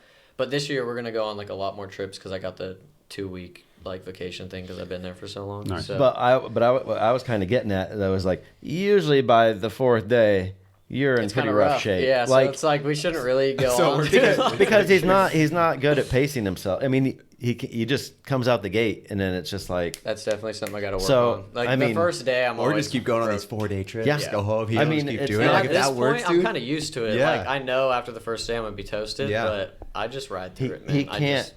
He can't not if it's do like a it. 10-day trip, you need some like breaks in between. Yeah, You know, for sure. I mean, usually there's like that. I feel like 10-day trips. Usually like 6 or 7 is like a kind of an off day. 10-day Yeah. trips, You know, Or- like- or- filming for a part or two Yeah. fucking long. Or anyways. Yeah. I mean, really, all the stuff for Your body Serenity just falls apart. it's mostly just been me and Max. So it's not like there's another writer, a couple of guys there to kind of, they're doing stuff, and Max can kind of like sit back and he just, like Hey, it's not uncommon for us to start those trips and the first day him get like 4 heavy clips right off. Then you're like, wow, I feel like I just that's not go. sustainable for a long trip. I try to do as much as I can the first day because I know that like I'm gonna get hurt. So it's like let's just get all this stuff today, when and you then feel hopefully good. tomorrow That's it'll cool. be all the pain will settle in on the second day. That's awesome. We do what we can, man. That's The body too catches funny. up to you though. It is. I mean, I feel like. Do you feel like you were like that when you were younger, or you have always? A little different, but similar. Yeah. I mean, I feel like Tyler was like kind of like that too in a lot of ways. Like go super hard, and then kind of. I mean, like you have filmers around here, so like with me being able to only go on trips every so often, I feel like I just have to like get more clips. Yeah, It definitely makes the most Around of the like opportunity. 16, I was like living with a filmer basically. Like me and Christian started passing the camera back and forth, so I think it was a little different. Very used to getting clips all like the time. I can come back to this, type of Yeah, thing, but- yeah. Like at home was a trip as well as being gone. It was, so it's a little different. But I see your mindset though. I definitely got excited when I get to Barcelona and like day 4, I'm like, oh my god, I went way too crazy, and this is a 10-day I'm trip. still like every time I go on a trip, I'm like just chill on the first It's day. hard, though. But you see a spot and you just want to do it, man. Like I just love to go, I just want to go and just keep filming. So yeah, I don't know. That's just how it is. and when you're back in Reading, you're obviously working family. Did you a filmer friend lives there too? Yeah, Matt Hansen, the other guy that filmed Serenity. Yeah, So you guys do get out. Yeah, we get out as much as we can. It's just kind of like Weekend on the warrior. weekends I'm with like the family, so it's like I kind of like got to do that. So Yeah. I do it as much as I can, and after work I don't really want. So it doesn't ride. become like a routine, like everyday thing. I could definitely push myself a little more than I do, but yeah, when I'm off work, I don't just think you want need to push chill. yourself any more than you do. Stu's over there shaking his head. No. No. I don't know. I always feel like I could do more, That's awesome. He's That's a doing, cool he's mindset. doing plenty. Yeah. Without the drinking, it's just I'm always thinking about riding. Like there's nothing else to really do. So except for hang out with my family, which I love to do too, but just riding and family. That's all I Besides really Fit, do. do you have any other paying sponsors? No paying sponsors, but So if you had a couple more, a few more or something, would that be like, all right, I'm going to quit the job and just... if I had enough to get by, I would definitely quit the job. I you'd just go want to for it? ride all the time. That's Fuck the yeah. goal, But People listening. yeah, right. That'd I be mean, sick. I just love to do it, Yeah. And at the end of the day, You're the if perfect guy something for any comes team, from man. it, that's awesome, Yeah. But I'm just gonna keep doing it no matter what. I think if you because- keep doing it, the right things will start falling in place. yeah, we'll Yeah. see. I hope so. Definitely. You guys Um, are... I mean, this is jumping the gun, but you're here filming Another on part. this trip. Yeah. So... Yeah, I've been filming with Matt, so I have been like pushing myself more, and I think so far we probably have like 10 clips around. That's a So- You're video. done. That's a video part. Yeah. You're done. Yeah, right. Maybe we could do 5. As long as or we have something. 2 Four angles of every if you clip. want. Yeah, but Then we're done. Yeah, you can have 2 video parts now. Yeah. It's going well. Hell yeah, though. That's awesome. Yeah, I'm proud. Like everyone probably thought I was gonna slow down a little bit, but I just want to keep going. Like I'm not injured, so like might as well keep riding. That's the best. Just keep going off of what you're doing. So Keep moving. the COVID period, I feel like, so you have the kid, obviously you're in that, I feel like that first 6 months of having a kid is like life adjustment. Dude, I was scared shitless when I got told I was having a kid, honestly. Like I didn't know what I was doing. I think I was 18 when I knew I was gonna have my kid. But I don't know, when you have your kid it just comes naturally. Like, Yeah. I was it's the best 28 thing though. ever.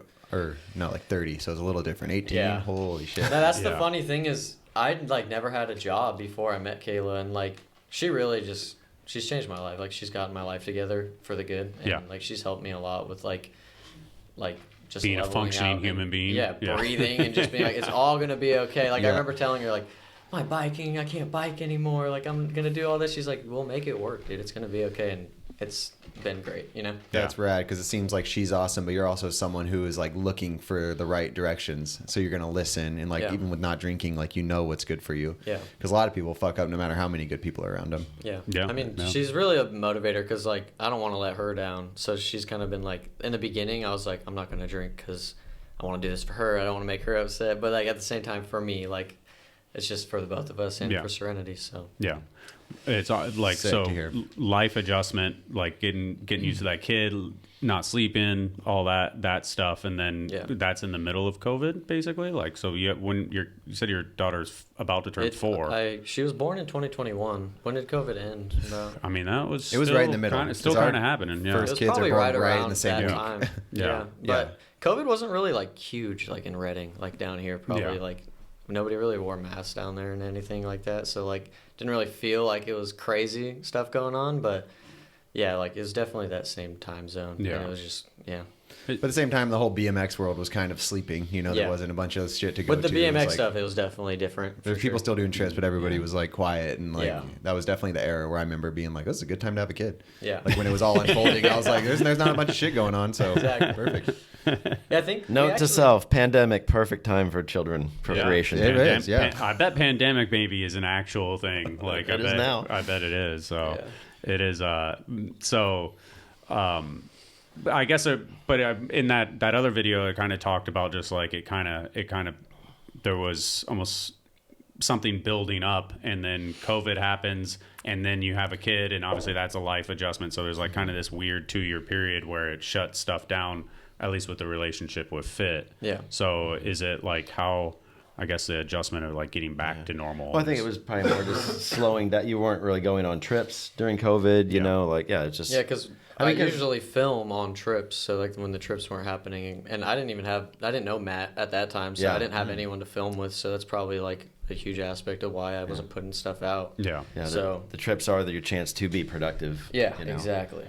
And then when does Serenity start to take motion? I mean, so we started it 2024, January 2024. We did the first trip, and I can't remember exactly, like on that profile you talk about wanting to start another project, or I can't remember if you brought it to Melissa or she brought it up to you. I think I was saying I was working on a new project. We probably I had probably done Cole's like welcome. Well, the whole thing was like basically you never had a welcome to Fit Pro team edit. Yeah. And that's kind of what the idea was. Okay, well we got to do even though he'd been on for a little while, it was like, okay, we need to do something that kind of announces it. And that's actually what Serenity was going to be. Max's like welcome to Pro team edit, where he got to work with a filmer on it, specific project in mind, but I mean, we didn't call it that because it's its own thing. This is not, like I was pro for Fit for like 2 years before that. So by that time it was kind of old news, and on our side of the camp, we already knew he was the profile was kind of like showing that I turned pro because it was in the name. But but Melissa had told me, she's like, I don't remember if it was your idea or Melissa's, but she's like, hey, we want to do like a max edit, like a real max edit where you guys are going on trips together and you're filming. And that was it, it worked out. Yeah. And I said, I was like, all right, yeah, I'm a little scared, but yeah, let's do it. Like, why were you scared? I mean, you've seen, I mean, it's not half-assed. That's for sure. Like, has there been, obviously, like he has confidence in himself to pull everything, and obviously shit happens along the way, but like, how do you rationalize that as a filmer at points? Like, do you ever be like, this is my stance as a filmer. He's a professional rider. Mm-hmm. He knows what he's capable of way more than I know what he's capable of. So if Max is saying, I want to do this, I can do this, my stance is to like, yeah, I believe in you. Like, I believe what you're saying. Like, who am I to second guess what he wants to do? And from my point of view, I'm not gonna be like, oh, but I don't want to put an ounce of doubt in his head, because 9 times out of 10 when a professional rider tells you what they want to do, or like, hey, I'm thinking about doing this, they've usually already made up their mind. they've already looked at it. Said it out loud. Well, sometimes Max has not even looked at it yet, and he's already calling it out, which is fine. But not 100% sure. Not 100% sure. And I'm never like, oh, well, you said you're going to do this.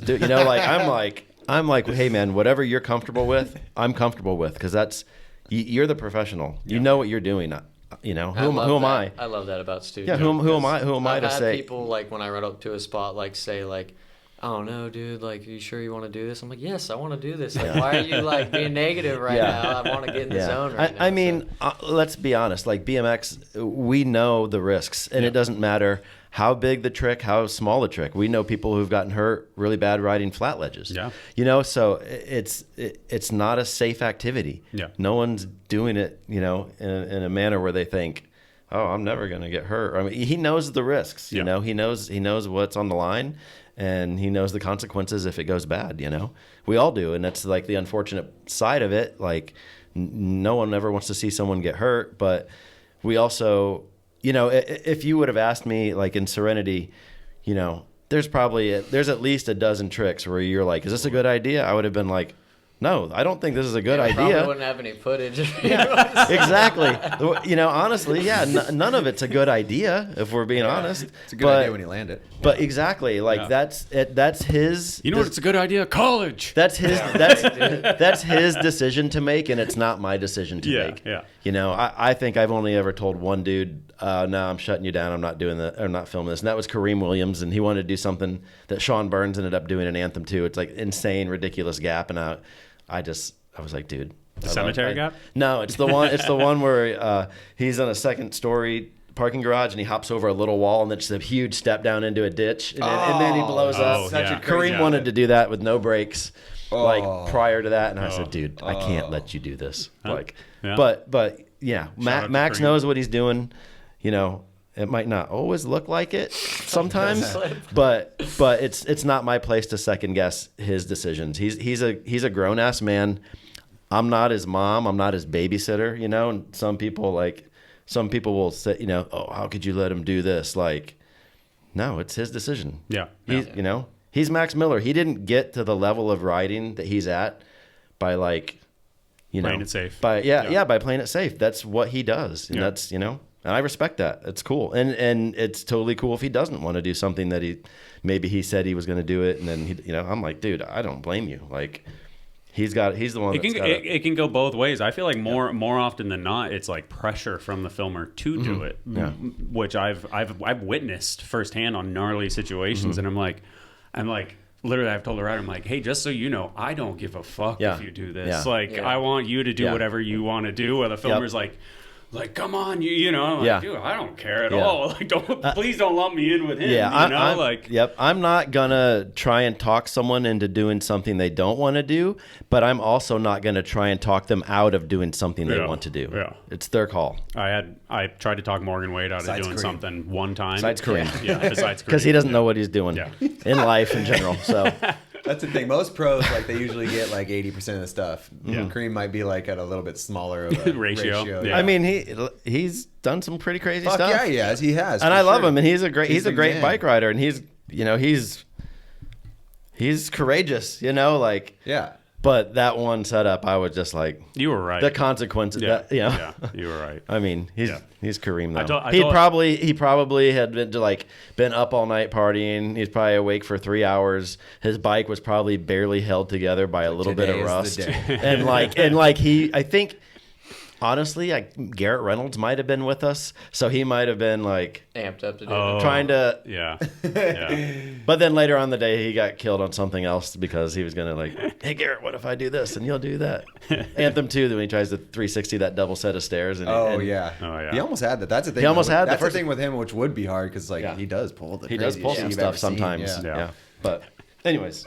Max knows what he's doing. He's a professional for a reason. Yeah, I don't think I've ever dealt with someone forcing me to do something. Yeah, I'm kind of I don't make smart decisions. I try and save friends. You've had friends be like, dude, I don't know if you got this. It's BMX. It's not worth it. It's all love though, they just care about me. Yeah. But Mikey, he was so scared for me to do the half cab. He didn't want me to do that, and the one in Long Beach. No, the one that I got knocked out on Serenity. Okay. Yeah. And he was right because I died. But yeah, he's just. whenever that happens, I think they just care about me, dude. Yeah. They want me to do that kind of shit, but I just want it so bad that I'm gonna do it. We have to talk about I thought it was an AirPod. I was like, did he just spit an AirPod out? It was an AirPod, actually. It is? No. Oh. See? It's just a nicotine pouch. It was like a Zins or Yeah. whatever. Okay, so Yeah. you thought I think Dennis thought it was a leaf, and I thought it was an AirPod. I thought it was your teeth the first time. When filming it, I was like, No, when you "He said spit out a AirPod, tooth." I was I honestly thought that too. I was like, that's a big tooth. It's a molar. Like Yeah. the second time I saw it, I was like, oh, that wasn't a tooth. The hell was that? I thought it was a rock. Luckily, I have all my teeth. I still. love that That's you're- one Yeah. thing I'm happy about. Yeah, you're. I'll tell you that. Yeah. All right, for the filmer nerds, I've been meaning to ask this. So, Stu, what is your setup? Because obviously this is focusing a little bit on the video part. What's your setup? What are you filming with these days, etc.? Sony FS5 that I've had forever, Uh-huh. and a A7 III for the. Okay. Any other technical Static. info? You got No, it's, off-brand batteries, Rode mics. you just gave me some batteries did the give you other day, batteries. so I take hand-me-down stuff, whatever. Yeah. No, I'm not like a camera nerd or nothing. Everything I have is old, and I use it until it doesn't work anymore. And then and then I'm forced to like ask someone who knows something about cameras, like, hey, what should I get? Well, yeah, that's the way it goes. So yeah, tried and true, obviously, and then I assume like the Canon fisheye, like this one. Oh wait, one. no, is it Canon? The adjustable 18, Yeah, 15? yeah. Yes. Okay. Yes. That's the go-to. So. Yep. There's the go-to. That's cool. Don't really see too many predator feebles on ledges. Like Yeah, wide I've always ledges noticed like people that. ride like that out ledge, and then I saw that thing, and I was like, I don't know if anyone's ever touched this spot. People in Austin go down and ride that spot a lot, and I've never. Yeah. I was like, oh, you're just hitting it a whole different direction. You did do the predator feeble 180 bar in your other part though. It's cool. You like one upped it with this one, or not one up, just like Yeah, just kind of Different version. Yeah. Different for sure. It's cool on a wide ledge like that. So the concept of the video obviously was, I mean, this is, a 3-minute crash section mixed with footage of his daughter. Or I like to think of it as more getting to know Max. Yeah. You know, This is kind of the process of filming. it's. I mean, every day. That one is The- insane that you got out of that. Yeah. Yeah. Like, that looked like you could have broken this whole thing. It really. It shows how passionate Max is. Yeah. About about his bike riding. How he loves his daughter is like the most important thing in his life. So that's kind of what I wanted to show was like Yeah. I the just things don't he's like- passionate about. I don't like giving up on the spot, so I don't know. Sometimes it's a bad thing, but I just want to keep going till I land it or something like that happens to me. But Was that half cab like the worst slam of the it video? was the worst slam of my life. Really? I Was got it? knocked out for like a minute and 30 seconds. Damn. I've never been knocked out Oh, before. shit. Like You that. seen stars? So, it was scary, dude. Like, I just hate concussions, dude. Like, Yeah. because you can get hurt and you're like all good, but like when you hit your head, you just don't know what's going on. And it was When scary, your man. brain's not right, it's not yeah, cool. I think I got a concussion. I fractured my like cheekbone a little bit, and then I collapsed my lung like 5% or something. So if I collapsed it anymore, they're like, we're gonna have to like go to surgery or something. Yeah. But I got lucky enough to where it wasn't that bad, so I was able to just rest up for a little bit. But it was a bad crash. Yeah. Yeah. It And you wasn't fun. filmed it. Oh, that was Yeah, I because that filmed was what you said me it- and yeah. Milky was there filming it. Gabe, your friend Gabe. We A had lot of my friends were there. yeah. So There was a they were crew. It was like supporting. 10 or a dozen people. It was funny there. because like I went back to my local, like that was near my neighborhood, and all the kids that were there when I 360'd it were there that day. Like all my friends from like when I was young. So that was like hyped me up even more too. And the stupidest part about that clip is it's like in a tunnel. Like there's a gym on one side and a building here, and like it's like 20-mile-an-hour winds coming straight at me that day.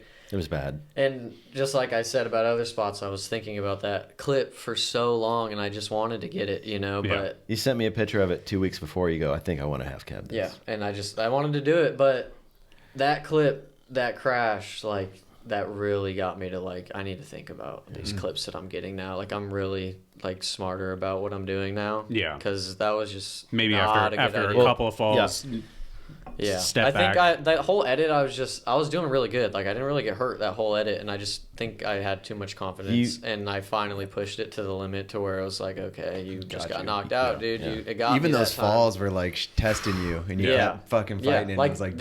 that's what I'm saying. Like there's crazy crashes in there, but I was okay. So Yeah, it was but like, even the half cab crashes, like those were testing you up until it's like, Yeah. all right, dude. Like, yeah, and like you're on not the getting last this. one, Like, Yeah. you saw the crashes. Like my body wasn't there when I Yeah. did the last one. Like I couldn't even feel my feet, dude. Yeah. And He even said today, he's like, yeah, I should have called. Like you kind of wanted to call it after that one, right? The bad one before the knockout. And that's something I need to learn. Like, I'm not good at calling. Yeah, the bad one before the knockout so was bad. like showing you like, dude, this could be really bad. Like that should have been a knockout. I don't know how I didn't get knocked out on that. You landed on your hip down however many stairs that is. My body was hurting on this. I'm not invincible. Like I felt the pain. It looks like you're invincible though when you just fall like that so many times. It's like, what the fuck? How's he keep doing? I just know I can do it, so I just keep going. So then the vegan. That is insane. Kind of jinxed it, you know. Yeah. I literally need a brand of. You said the vegan comment, and you said like one more or like last try or something like that. Like you double jinxed yourself. And the thing is I really didn't even get close. You know? So I should have been like, all right, this is not the day. But Yeah. Big fast half cabs seem to be a they can get away from you real gnarly thing. Also, too, what you were saying earlier. Yeah, about... like on top, if you like rewind it, maybe you can see it. But there's like a sewer on top, and I was kind of. Oh, I think I saw it when I was half cabbing. I was kind of coming in at a slight angle, and when I half cab down stuff, I like coming straight at it, like straight, like 90-90. Mm-hmm. But since the angle I was coming at, I think I was over rotating a little bit, and it was kind of bucking me forward. So I think that's just kind of what was sending me down. Yeah, I think it just wasn't. It wasn't it. It wasn't meant to be, man. It was everything was kind of just. Well, it's. See a little bit see of that. Usually right I'll literally right? go straight and I'll just perfectly half cab, slowly rotate, but it was kind of asking for a full cab, the angle I was going at it. I don't think I even realized that train was up there on the runway. I don't even know if I even did it up that close. I mean, it's good that you're coming away from it going like, all right, I mean, going back to self-evaluation, like, hey, if I'm in that situation again, let me take a beat. It freaked me out, dude. Yeah. I never had felt that way at all. Like, even when I came to, I didn't really know what was going on at all. Yeah, and took a little bit. There's like footage. This is like the first thing I remember. I remember like my friend Gabe talking to me, and I was like, I can't do this anymore, dude. Like, I have a daughter, and like, obviously I was saying that because I was all messed up. Like, I still want to ride, obviously, but it just scared me, man. And like, I don't want that to happen ever again. Of course, yeah. But yeah, really, it was a good learning point. You know, I'm just gonna go to spots, and if it's not feeling anything right at all, I'm just gonna step away. You know? But you can always come back to something he was kind of mentioning a little bit is like that was like the third trip. So. Yeah, the third trip. The first two trips, they went extremely well. Yeah, like, I mean, of course, he's beat up with his heels or his ankles or whatever, but like he was, I was expecting, again, Tommy would be like, yeah, I mean, Max, sometimes he only makes it a day or two on a trip and he's out of there, like, but like you were producing heavily, like, and making it through those first two trips. I'm like, this is going real. I didn't say it. I don't want to jinx anything, but this is going like incredibly well. Like, he's still, he's like, getting all the stuff he wants to get. I got the 360. I think that was like the second day of filming. So like really like pushed it to where like, okay, this is going somewhere. Like, like it kind of got the fire under my feet, and I was just ready to go. And I think the concept really was like I didn't have a preconceived notion of like how many trips we were going to do on this thing, but I think you were kind of like in the headspace of like, oh, well, 1 or 2 trips, and we're gonna. I thought the first trip, I was like, we got 17 clips, let's put it out. And then, well, even before that though, I think you were like, okay, yeah, we'll do this trip, and then like, we'll probably be about good to go. And I'm just thinking, really, wow, you're like, I mean, that's awesome to be that like positive, but also we hadn't really established like how serious of an edit we wanted it to be, like. The word edit was what we started out with, and then you had to put something out in a minute, so you're probably like, let's get this out. We did that trip. I was impatient for sure, but he kept pushing more trips, and after a while, like I was really respectful of that. It's cool because you probably saw it could be this. Awesome. Like, we did that first trip, and he got the banger the second day. Yeah. And I think he was kind of thinking, okay, we're about almost done or whatever, and I'm like just thinking, this is and not to dangle some carrot in front of you, but like this is NORCUP worthy riding that's going down right now, and to say we're gonna take a couple of the craziest clips you've ever done, and then we're just gonna push out a part after 8 days of filming. I couldn't imagine that. I didn't want to like. That's cool of you. Yeah, I didn't want to like, and it's not saying to cheapen the part by like pushing it out, but I just I just thought, wow, if this dude is putting out this quality of riding in this couple of days, we really owe it to ourselves and him and the project to put a few more trips in there, to really come away with something that's like, because he was saying this is going to be the best thing I've ever done. Like he was that, driven. I wanted it to be. He was that driven, and I just thought, if it's just a couple more trips, like what, we want to have something.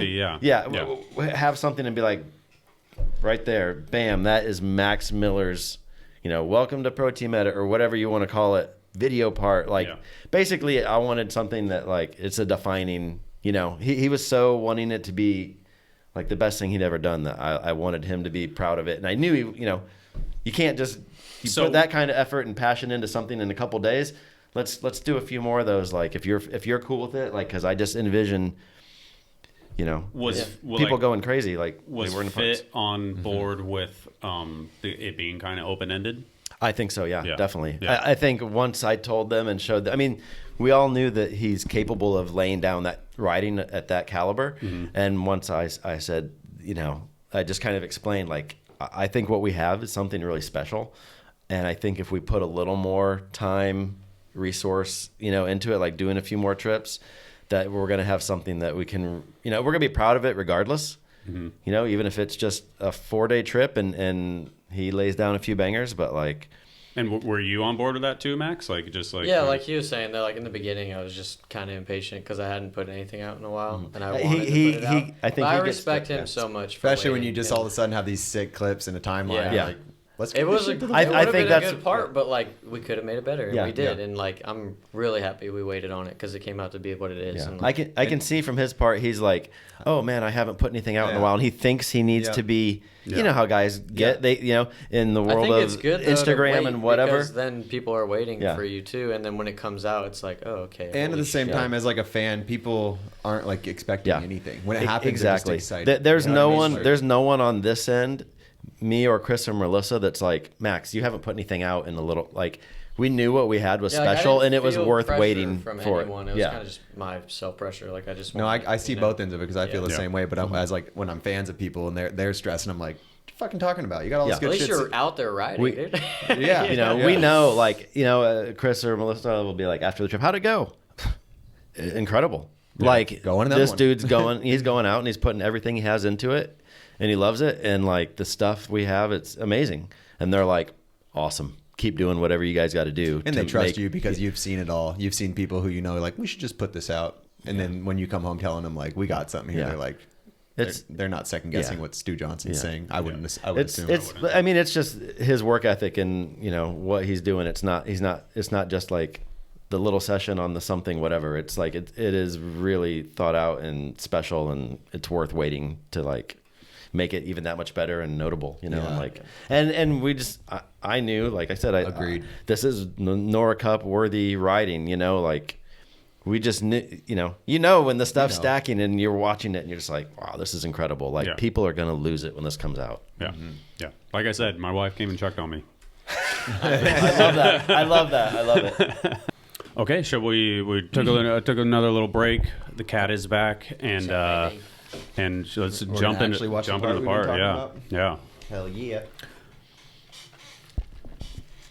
So we discussed this already. I think that is the perfect way to open a video part. That's what I thought. Yeah, it worked out well. We'll get audio, but it's definitely, I think once you see that, you're not turning the video off. No, definitely not. And how many clips did Matt film? I think like around 10. Okay, I don't know exactly not too much. For sure. Yeah, but maybe like 7 or okay. Yeah, there's a few. Yeah. And then you guys said at a point you started filming around January 24. Yeah, and so it was about like a year and a half, I think, of filming. I mean, really, it was about a little over a year in the filming process. Roost. 4 trips, and then the one was cut pretty short. Yeah. Oh, you went out to NorCal to get those clips? Yep. Okay. Yep. Yeah, it was just weird because like there was like 2 trips where we got like 10 to 15 clips, and then there was 2 trips where we got like 3 clips. Yeah. So it's like just sometimes it works out, like good spots and just feeling it. And obviously anything that is like worth talking about, let me know, and we can pause and. There's definitely I think like the roof to rail. I have a good story for that one. Yeah. Sorry, I hit the accidental J. Babies. So the Milky guest clip, obviously he's your boy still, obviously. Exactly. Like we're gonna keep it in there because we're just really good friends. He's like one of my best homies. So yeah. And he was along for the first couple trips, you know. Yeah. Did you guys grow up together? Made Like sense. friends from Fit? we didn't grow up together, but like, so me, Mikey, Ison, and Speedy, if you know, like all of them, we were like the NorCal like jam homies. Like we'd always go to the jams, and we like became really good friends, and we just like started riding all the time together. So we never, all of us are like kind of from different areas, but we always saw each other at the jams and like became really good friends. See, I think I always enjoy stuff like this where it's like there's like super tech, obviously it's pretty gnarly. It's like big gnarly setup, yeah. But then it's like a couple of tech things and then just a straight fucking like send. Yeah. Is it like kind of like bars in the chest, like not doing that again, don't give a fuck. Like I personally like love the mix of like you don't know what you're gonna get. And especially the song starts kicking back, revving back up there again. So it's like, all right, here we go again. Yeah. I thought you were gonna backflip out of that thing, honestly. Yeah, I thought about it. Has anyone done that on there? No? I would assume not. No. It's pretty good for it.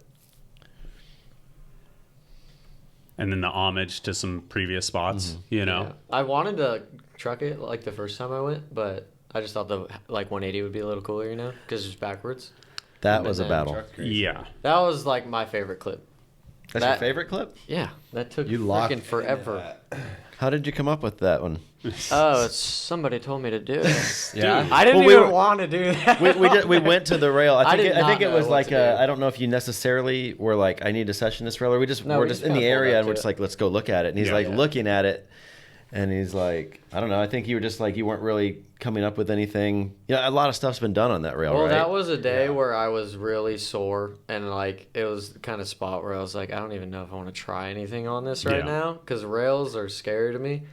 I just know I'm gonna go to battle if I'm gonna do a rail trick. Oh, that was so perfect. But Stu said feeble manual. And Well, I was like, that's I think you were like, I honestly. can't even think of what to do, and I think the conversation was like, what hasn't been done on this rail? Because a lot of stuff has been done on the rail. Yeah, So this a is lot of stuff. San Pedro rail, basically just outside of Long Beach. So it has been annihilated over the years by people all over the world. Everybody that's like come to Long Beach has basically checked out this rail. Yeah. So And he's so good at the tire stuff, you know. And I've always thought that a feeble to manual on a Kinker rail is obviously pretty insane. Yeah. And I think I was just like, I don't never seen a feeble to manual on it. And then he was just like, I think that's the trick. yeah. And then he was just like, he just wanted to do it. how many tries? A lot. Probably like, what do you think, 40? Maybe more. I would go more. Yeah. It was a lot. It was really the feeble. The feeble was the tricky part. Like, it was just, I wasn't in the best mindset that day. Like, I was just really tired and sore, so I had to get into it. And, like, I finally just started committing to the feeble. And then, getting into that feeble to hop into the manual. Like, I only probably tried the manual, like, 3 times. You got into it a couple times, and then you loop out at the end, and, like... It's just the confidence to get into the manual, you know, and it finally worked out good. I almost looped out on that one. I was just on my seat, like, It made it so cool. I think it so locked in all the way to I'm a fan of I'm a fan of the shady clips, where it's like that's kind of me. Like I'm a little loose, but I feel like it adds character to my adds writing. You a know, lot like, of it's not character. perfect, but And shows you. I feel like this was one of those things too, where like he was a lot of tries in deep, and then he would be getting very discouraged, and then right about when you would be like fed up, you would get into the manual, and then it was like, now I gotta try. it's like that was just it, I mean, which is obviously that's a that's a trick. You're not getting into that manual every time, so he would get a couple that would be like, get him and the crew and everyone like hyped up, like, that was almost it, and then it's possible, dude. But I mean, that's the thing with Max is like his perseverance is insane. Like it's kind of that mind space of like, I'm gonna pull it, like, or I'm gonna keep going until like my bike breaks or I break or I pull it. You know what I mean? Like, which is commendable. With the technical inspiring. stuff, I will probably go like until I just can't. I just want to get it really bad. I just love it, dude. I mean, And like when I'm riding, I kind of like think of it like as a workout. I'm like, just keep going, dude. Like you're gonna get bigger and stronger. So like, it feels good to like put in the work, It is, as long as you're not getting too bodied where you can't do it anymore. Well, I mean, I feel like most people that's not a small rail by any means. So no, it's just like you said. It's just been so fucked up. You got to come there with something insane, and you did. Yeah. And I mean, it's been a minute since someone's. My gone there, filmers like, are a lot of help to me. Like a lot of these clips, like Matt or Stu have been like they gave me the ideas to do it. Matt's well, you have a lot of your own ideas, but I think we just kind of we're like, this is probably yeah, better, dude, and it'll be as cool, you know. I mean, you have a lot of the stuff in mind, but you might ask for an opinion or like, you know, what are your thoughts on? I think I struggle a lot with like in my head. I feel like it won't look cool, but then when I get it on camera, it looks a lot cooler. And like, I just think I think too much about the tricks I'm gonna do sometimes. Like, and I can really just kind of like do something a little less, and it's still really awesome. And you're not gonna get as hurt, you know. Mm-hmm. Just gotta be smarter about that. I think that's a sign of progressing or being a good bike rider is that like you're always not going to, you're like, oh, I could have done more. Exactly. But sometimes it's cool enough to where you don't have to do that. Yeah, because if you get to put too much pressure on yourself, you end up doing nothing. Exactly. Because you're just like. So also, go back to that clip. I'm gonna jump over the fence. What? Yeah. That's an option. Yeah. Never in a million years did I ever even see that in the spot.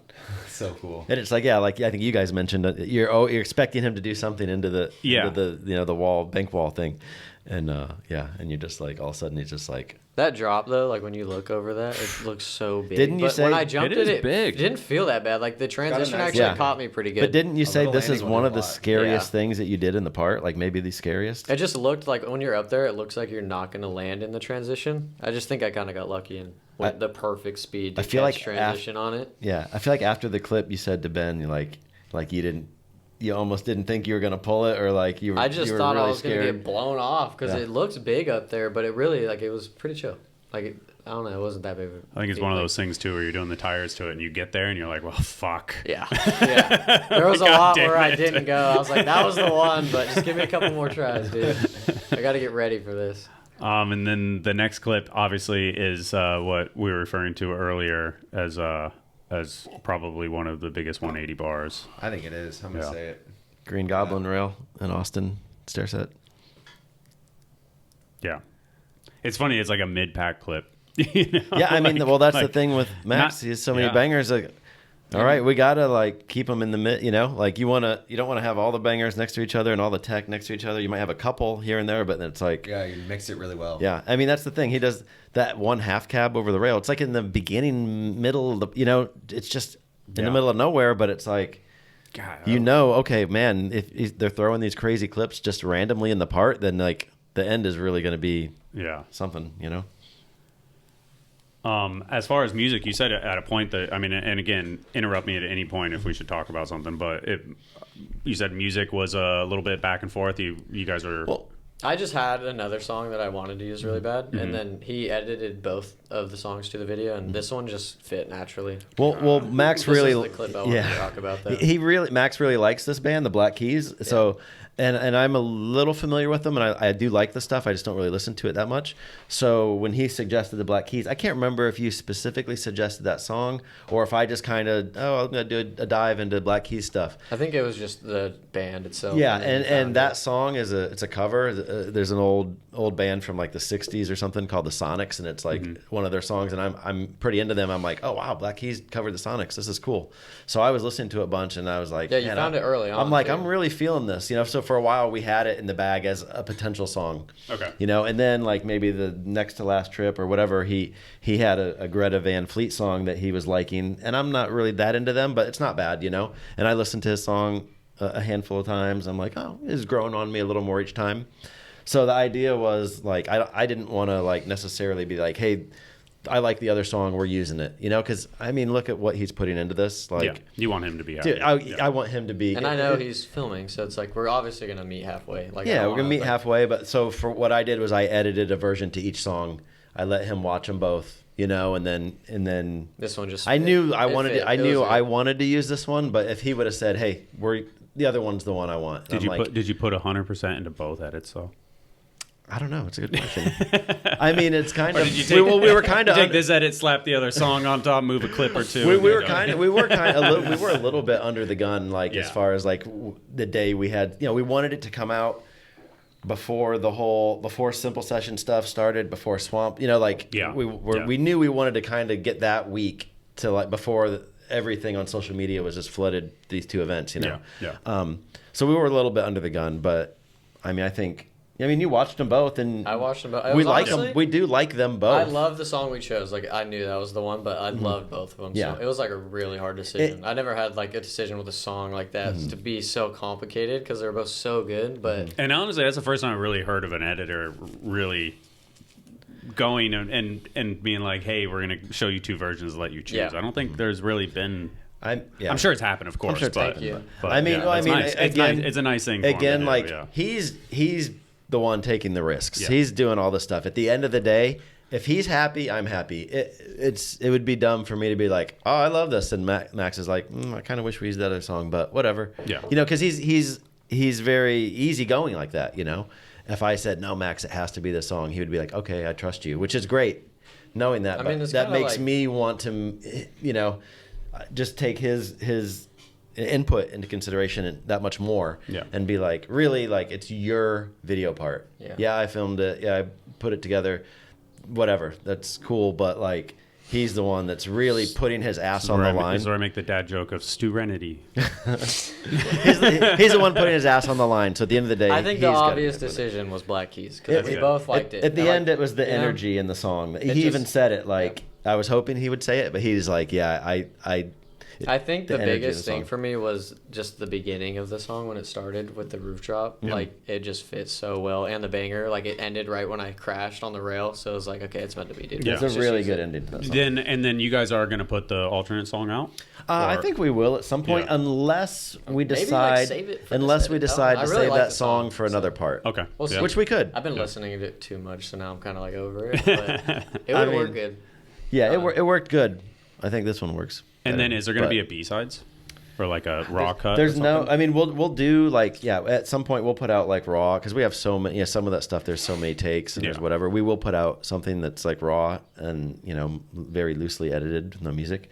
But we only had, from all the clips that we had filmed, there's only one clip that we didn't end up using. Yeah. And we'll just put it on social or whatever we're gonna do with it. Everything got used basically. Yeah. No. Yeah. So there was a couple things I was like skeptical on too, but like at the end of the day, I don't really care. Like, I'm just gonna I did that, and it's cool enough as a filler clip, So I'll throw it in there. With the credits in the intro too, it's like there's so much to this video part. Yeah. It's like the raws would be cool, but like you did it. There isn't a single clip in there really that I can think of that people would be like, why is that in there? Yeah. Might not be the riskiest clip or the most technical, but it's all cool and it shows different aspect of your writing. And all of the ones I didn't want to use were technical clips, so like I was like, I put hours into those, dude. Just throw them in there. Too much work to throw them out. Yeah. Whose idea was that? That was his. God, that was like the first spot we went to in Austin. There's like it's like a really famous, and you might remember it. Remember, there's an old Primo ad, and it's Joe Rich doing a crazy curved handrail. There's never any video footage of it because they just didn't think that no one had a video camera. But Castillo shot the photo when Joe was on Primo, right when we moved to Austin in '98. And that rail's obviously gone now. The rail's still there. It's actually still there. There was a car at the bottom too, and it was kind of sketchy. I wanted to fakie pegs it, but obviously, screw that. I looked at it and I was like, I'm not doing that. Or I've always wanted to see someone overgrind it, and like because you totally could. But it's right on the other side of the building, and then I was like, oh, there's this thing over here. It's this kinker rail. Like if you go back to the clip, I never really envisioned anyone. I think didn't we look at that rail the first trip I went there too? Oh yeah, we probably did. Yeah. So if you stop right there, like I always envisioned, like you could, it's kind of that grass bank, and like up to the left by the top of the rail, you could like, if you put a little piece of wood, you could like gap to wall ride and then wall ride and pull out over the rail back into the hill. The Rob Wise. Yeah, I always thought that would be like a really cool thing for that spot. Grass to the wall? Because it's like the grass. Yeah, because it's like banked up. Yeah, you could do. I mean, you probably could do it too from the flat. No, I mean you could if you're. That's your but like if you rode up, if you have you been to that spot? I've never filmed it. I'll take you to it. I've never filmed it. I filmed one clip in Austin. Like you would want like a little piece of wood I or see something what you're propped saying. up. Like You right could here, hit our right boy here. Clint up. You could blast and then Yeah. like, and it's a Yeah. good He'll yank. make it like everyone can just session it. Like, Yeah. Clint, the lips do good. And it's a good yank back into that. Being that there in hill, person, I but- think it really is doable. It would be Yeah. sick, dude. That's not my wall right there, so screw that. I don't even know if I'd try it, honestly. But Dennis, are you left side pegs? No, that's my side. That's his wall ride. Let's side. do it. Yeah, your left look at side it. pegs. Okay. You don't have any. You're very well rounded, but there's no wall ride clips.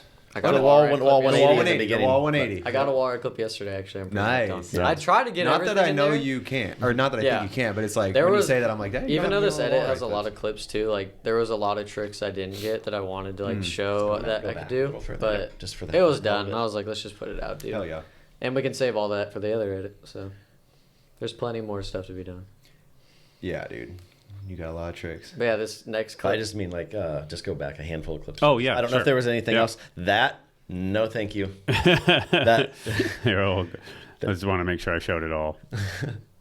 What, the backflip? well, I just couldn't remember if there were because we were kind of going through, but we were talking, Yeah. so I didn't know if there was other clips that we should talk about. But that thing is not a transition. Like it's not. There's looked nothing, wild. Nothing good about it, and you'll see in the B I sides kept like. asking them. I was like, "Can I please just backflip not to the street? Is that cool enough? Like, can we please do that?" I was And like, they're hey, hey, do it's what you not- want. It's not. But he did a couple feelers where he went creepily slow, lands. Oh, I mean, is that it? Is that the one where? Yeah, he did that a couple times. He on purpose. He's like, I'm just gonna feel it out, flip. Yeah, and I the thought, one I did, I went fast to the street, and Yeah. I actually made it work because I don't Yeah. know, the Yeah. speed just flipped me out better.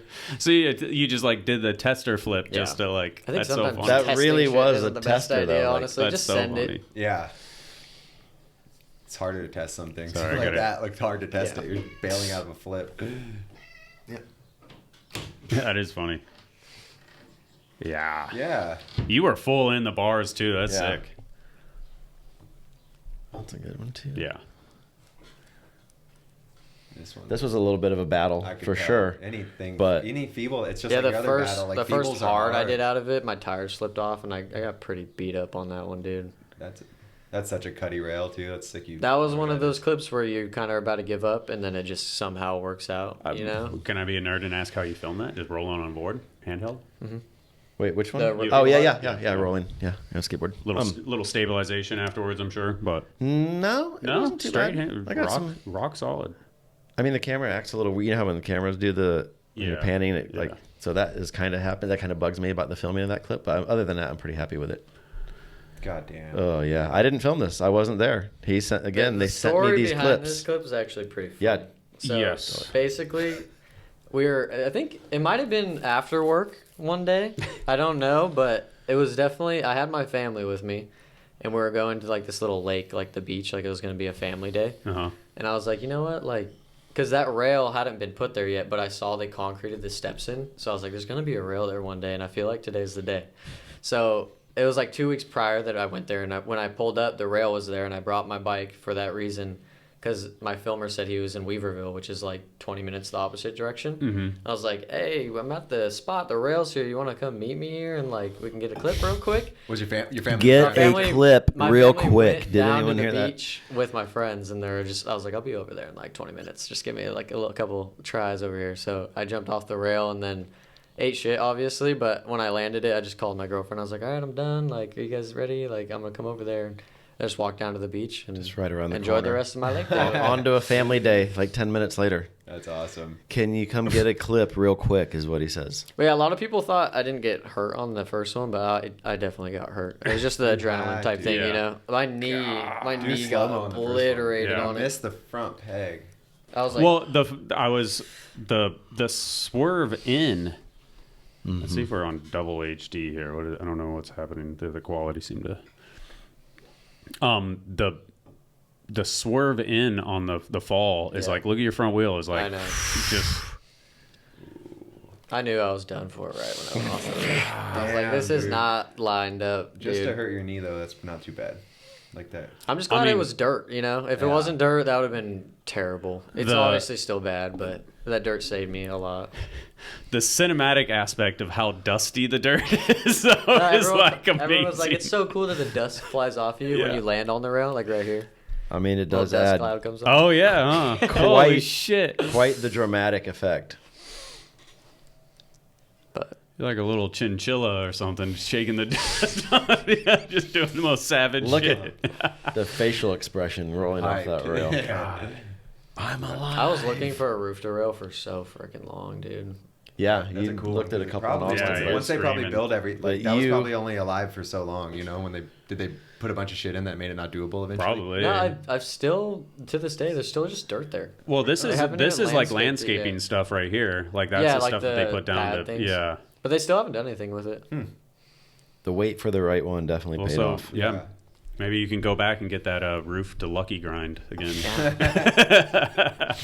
Dude, you are so. I barely made it on that one too. Like my peg barely caught. I on that mean, one, but it it's worked fucking out. enough. Yeah, it got that the aspect of just you're like, oh, I'll be over in 20, and then doing that is. It was just funny because like I got beat up on that first one, so like I put my shorts on, I was like limping to the beach, and I was like, "Hey, got the clip." Did you ever tell your girl the story when she saw the she clip or knows. anything? this one? Yeah, Yeah. She knows. She knew I was gonna go Like, ride it. And that was the everything. lake. Oh, okay. She knew the spot. So, I mean, what does she think about this stuff? Like, She's actually like really support. Like she said, like when she watched the video, she's like, "It's crazy that like everyone's so like stoked on your video. Like I watch you ride all the time, and it's just normal to me. Like I didn't think anything was too crazy." And I was like, "Well, I don't know. It's just how people see it when they ride BMX, you know." Yeah, But She watches you ride street and like film clips though. no, she doesn't like watch me, but she'll come. Like, She's seen stuff, She sits yeah. in like the truck while like, cause she doesn't want to watch me do the crazy stuff. But like, she really has support. Like, she thinks that I can do it. You know, like I think she just sees my videos and doesn't really like see me die too much. So she I mean, she knows. she supports me and she has confidence in me for sure. Like, it's surprising, honestly. I thought she'd be scared of more of the shit I do, but she That's actually cool. doesn't really get too Sound. scared. I mean, it sounds like she's pretty fucking awesome in the sense of She's awesome. directing you, being Yeah. level-headed, And understanding. like how I have yeah. passion for BMX, she bakes and does all this other stuff. So like we kind of have that same passion for things. And Cool. Yeah. Yeah, that's And awesome. And she watches other people's edits and she thinks, wow, what a bunch of wimps. Right. I don't know. Yeah, she just loves. I think she just is so happy for me that for having a passion that she just lets me do it. That's You know. awesome. Yeah. And shout out to her for watching the kid right now. That's always awesome. Yeah, I wouldn't be able to do this that without too. that. And then the second clip. This is Second the day? second Second day day. of Yeah. filming for the project. Max sent me, you'd seen Tyler do the no-hander or tuck whatever nose off off of of it. it. So he was on the hunt for the spot and we were having trouble finding it. And then Max did his research. I just went on maps and I just looked at every single school in the city and I finally found a bank. But again, it was, a week before the trip or something. I want a 360 this thing. Or, he knew he wanted to do it before ever even seeing the spot in person. Yeah, it was just one of those things where you said just kind of like get like an area of where you want to go, and I Ideas. just started watching clips in SD, and then this clip that kind of came to mind. Yeah, but I'm like, get some ideas of some things you want to go look at. And he's like, I'm going to 3 this roof thing. And I'm just like, oh, man. Oh man. Yeah. What did I Here say? we go. Like, Then he stomped it and you're like, hell yeah, dude. We're on Dude. something now. Well, so obviously, like, you can't, to dissect it is like, you can't, how the bank gets all wavy as you go over, because you're like, why is he so far over? I have to deal with that. You have to kind of had to over rotate almost or get your body leaning Yeah, that it's way. just kind of finding that perfect spot. I was up there for a while because we are setting up the cameras, and then Mikey actually was supposed to film an angle, but he had to like take a shit somewhere, so he went to the gas Mikey, station. yeah, or Milky, we were he- waiting for him he to get was back like- for a while, Yeah. and he just wasn't coming back. So I was like, dude, I got to do this. I can't be up on this for Because this long. this is first thing of the day. We drove down from out in Santa Ana, picked you up in Long Beach. We drove down. This is the very first spot we go to, right? Yeah. And yeah, Milky was like already not feeling well, and I'm sure he was terrified of, Yeah. And Made him shit himself. and he's just Yeah. like, I need to go find a bathroom. Okay, we'll take the van, and he's scoping it out, and then Milky's just he's just gone for a while, and Max is like, I'm ready to do this. Like, let's do it. Cole and his buddy Parker Dumas showed up, and I got a camera on a tripod. Hey, Cole, can you film an angle? And he was just ready to do it. And he's up there, and that thing is big, man. No, yeah, And this is a clip where And I was scared to jump there was off. no I was warming very, up. very scared. You probably did a couple But 180s I in think the it was street. perfect amount of like waiting on Mikey to not waiting on him to where I was able to look at it for a while but not get freaked out, Like I Yeah. was actually able to like keep running up to it knowing where I had to go. Because like you said, those waves, like you can't go that way. close to the rail on the other side. Yeah, it's not just that giant bank. It's, have an area it's one of those things like... And then where Tyler tucked off of it, I wanted a 3 there, but there was a huge piece of mud like in the parking lot, like a whole bunch of mud build up, so I couldn't go that way. And that's one of those things, you could do it perfect and it's still not, you still could crash, you know, I mean, I don't know if you did any warm-ups in the street. A couple bunny hops, probably. A couple 180s or something. I don't think I did much. No, almost nothing. And then climbs up there. It's so windy. Pretty windy. You can hear it. In the tripod static, shot, I left it like, you know, I didn't have a mic on that camera, and I kind of just left it that way because it sounds as terrible as it really was. And he's up there. I don't know, the wind, though, like when I was up there, it was like, I don't know what way it was blowing, but it was blowing in a way where it wouldn't affect me. Like, I knew I was all right. So did it ever turn out that Mikey actually had to shit, or was he just peacing out? No, yeah, he had to. All right. I think he had to. Mikey, Milky, sorry. I think he had to, but he was gone for like an hour. Yeah. But he was like, I was just looking. He couldn't find like a bathroom. Like he kept driving to like gas stations or something. I was just like, he's like, I'm not watching. I gotta. But he came back. He came back, and then I think I texted him or someone. I just bailed out of it. And he came back, and he's like, "Did you do it? Did you?" He was like, "Yeah." He knew I did it though, because he could just tell. I mean, he knows you because I'm sure he wasn't expecting you to not do it. Yeah. But you were sitting there smiling and laughing, so he's probably like, "Did he?" No, yeah, that was not this. Yeah. To get emotional and stuff, but this is like the only clip. Like I cried after. Like I was scared. I was scared to jump off that thing. Yeah. And since I was waiting to do it for like 2 weeks, like I don't know. I didn't even try to cry. I just started crying. I was so happy. I was just like, I'm alive, dude. And it felt so cool. Yeah. I was up there just floating.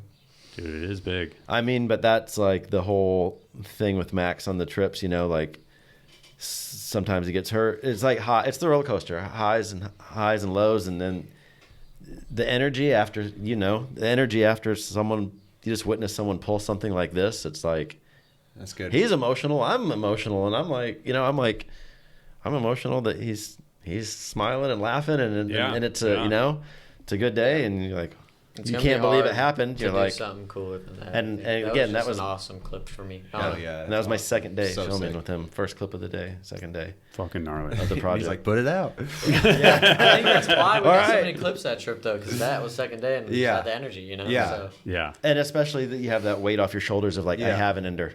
Like, okay, it's everything else here. It's just like, Usually I try to like push those clips to the end of the trip too, because I'm like, I don't want to really go there, but I do want to go there. So I'm glad we just went and got it over with, because I didn't have to think about it, Yeah. And then weight was lifted off my shoulders for sure. Fuck. Hell yeah, man. You killed it. That's one hell of a video part. Thank you. Yeah. And then obviously lots of credit stuff around the world. Yeah, and then and the credits is really good too. And I feel like Fit did a super good job of just rolling stuff out and having things dialed in, and it's a frame promo for you, so your frames right after, your frames out now, and like that shit is important. Right. The timing was good. I mean, that's why I was on you guys. Hey, let's do this podcast, and we want it to be, like. I mean, we just wanted the project to get the kind of attention that we think it deserves, because like what he accomplished and what he did is incredible. There is a lot to see on the internet these days. So sometimes even if you do everything right and it doesn't, the algorithm god doesn't bless you, like, so making sure you got all those ducks in a row to do it proper is important. When you do something proper like this, so there's no fucking ifs, ands, or buts about it. Everyone's gonna watch it. It's a freight train. True, it's got its own momentum, and it's that's what I say. When it's that good, it's like everyone's gonna see it. And like, you know how it is when there's a project and unless you're Gary and you get that you're a part of a project, and luckily that didn't happen. We were kind of smart about it. Like we didn't want to put any crash. Like we put a lot of crashes in it, but we didn't do the knockout clip because we. Well, but Stu called me and he's like, "Hey, I've heard you guys discuss videos getting limited before. Like, what is your experience?" And that even just making that phone call, not if you actually got any good information out of me, but there is a line these days apparently, and it can be crossed pretty easy, I guess, in our world of in our world of action sports. It's like. I guess YouTube we're still trying and to TikTok. figure it out, because videos do get monetized, and it's like, dude, what is that's happening? a shame. Well, I mean, we don't even monetize it because we're using music that's not. It's not that. It's age restricted. It's just we just want as many people to see this as possible. To Chris and Melissa, they understand that this is like. They support you and we love you and we want to see it, but it's also good for the brand. It's marketing. Out there, it's marketing. Yeah. At the end of the day, it's marketing, but we just, we love what you've done. We want everyone to see it and be a fan of it. I'm riding. No, exactly. Yeah. That's the whole point is you don't have to think about that bullshit. So it's cool, man. And this is the stuff that you will show your daughter. Yeah. When she's like, right now you say, I'm gonna name this after you. And she's like, can I have a popsicle? But like, this kind of stuff makes people want to film video parts too. Yeah. When you see a good one, like someone puts their passion in, that makes people like, let's do this. Like, you know how many people were motivated from this? Like they want to make their best video part now. Oh yeah, I'm just glad my daughter likes it. Like she always wants to watch it and That's stuff. it. I think it's because she wants to see herself. Of course. To me, I'm like, you're looking at my riding. There's nothing more selfish than like a 3 to 6 year old, basically, or 3 to 8 year old. I think. So it's cool though. Like Cole saw, Cole's like, okay, we started working on a little project for Cole, and he got fired up seeing it. He's like, let's do this. Is Cole working on a full video part? Yeah. We're just kind of in the beginning stages of doing it, like this trip and a few things from the last trip. But yeah. Oh man, I would love Cole is. Dude, I love riding. Between with Cole. Fit and It's so S&M, you good. guys got some young guns that are like on fire. REA, Cole, you. Yeah. It's a squad. Yeah, it's awesome. You guys are killing it. I love riding with Cole. He just always kills it. Like I don't think that fool ever gets sore, dude. He just will keep going. Yeah, he has this crazy energy. It's He's insane. Crazy little. I think it's because he rides every day, so he's probably like. But he's just will go and go and go. Crazy energy. I'm like, dude, I'm tired, bro. You can go get clips. I'll chill back for a little bit. He's a beast. The son of the Lord. I think one of the coolest things with this project is like when it came out, seeing all the legends commenting on his video. Mm-hmm. It was pretty amazing to see guys that you respect and that a lot of people respect give him the nod, like Van and Hoder and like a million, you and like a million dudes that were just like Chris Joslin and like sick. Yeah. Who else did you see? Someone else. The coolest one to me was Sheckler just liked my video like 2 days ago, and I was like, that's freaking awesome. Oh, really? That's random. Yeah, that's sick. That was cool. Yeah. And then I don't know if you guys know Andrew Huberman. He's like a doctor. Yeah, he's a skater dude. Yeah, he liked my video too. And I was that's funny. I don't know. I just like the weird people that don't even ride bikes. Where you're like, that guy saw my shit. He skates though. He skates. Yeah. Andrew Huberman. Yeah, he does. Yeah, because he has a thing on Jankum. I didn't know that either. That's crazy. Yeah. I knew he's like into punk and stuff. Yeah. But okay. So. That's probably why he saw it. He probably follows like the skating route. Yeah, dude. I mean, I hope that it's like a harken back to the DVD days, and I hope other brands are like, yeah, we should put some fucking effort into the riders that want to like go in. The right brands are doing it. Yeah, and all the right brands are doing it with the right people. Like people say that, but it's like you got to remember, like people are putting out a bunch of shit, but there's also those guys that are fucking there is 75% just done with the best part of their life. Like those only come out once in a while, and that's why, because they're so dope. Yeah, they can't come out all the time. Maybe that's it. That's just because it's not. I've had that argument with people, and I'm like, dude, there's more people than ever filming shit because it's easier than ever to film shit and just upload it. You don't have to be a part of a DVD anymore and all this. I mean, there's a Garrett part in the chamber. Dak's probably working on something. That thing's coming out.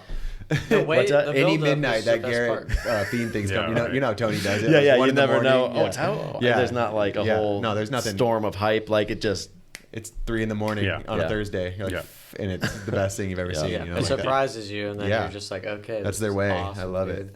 As far as like the response and views and all that stuff, everything good on that side. I mean, we couldn't be happier with the reception. Like and really, it's been out for like a month now. The views and whatever that's cool, but it's month, like it's a brand new baby out there.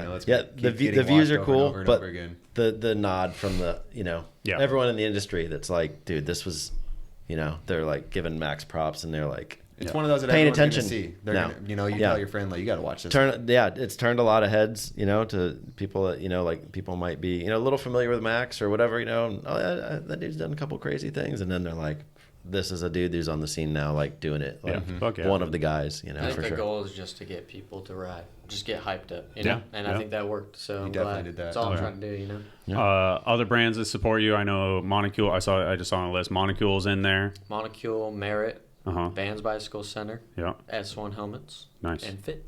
Cool. Fuck yeah. Shout out to all those brands.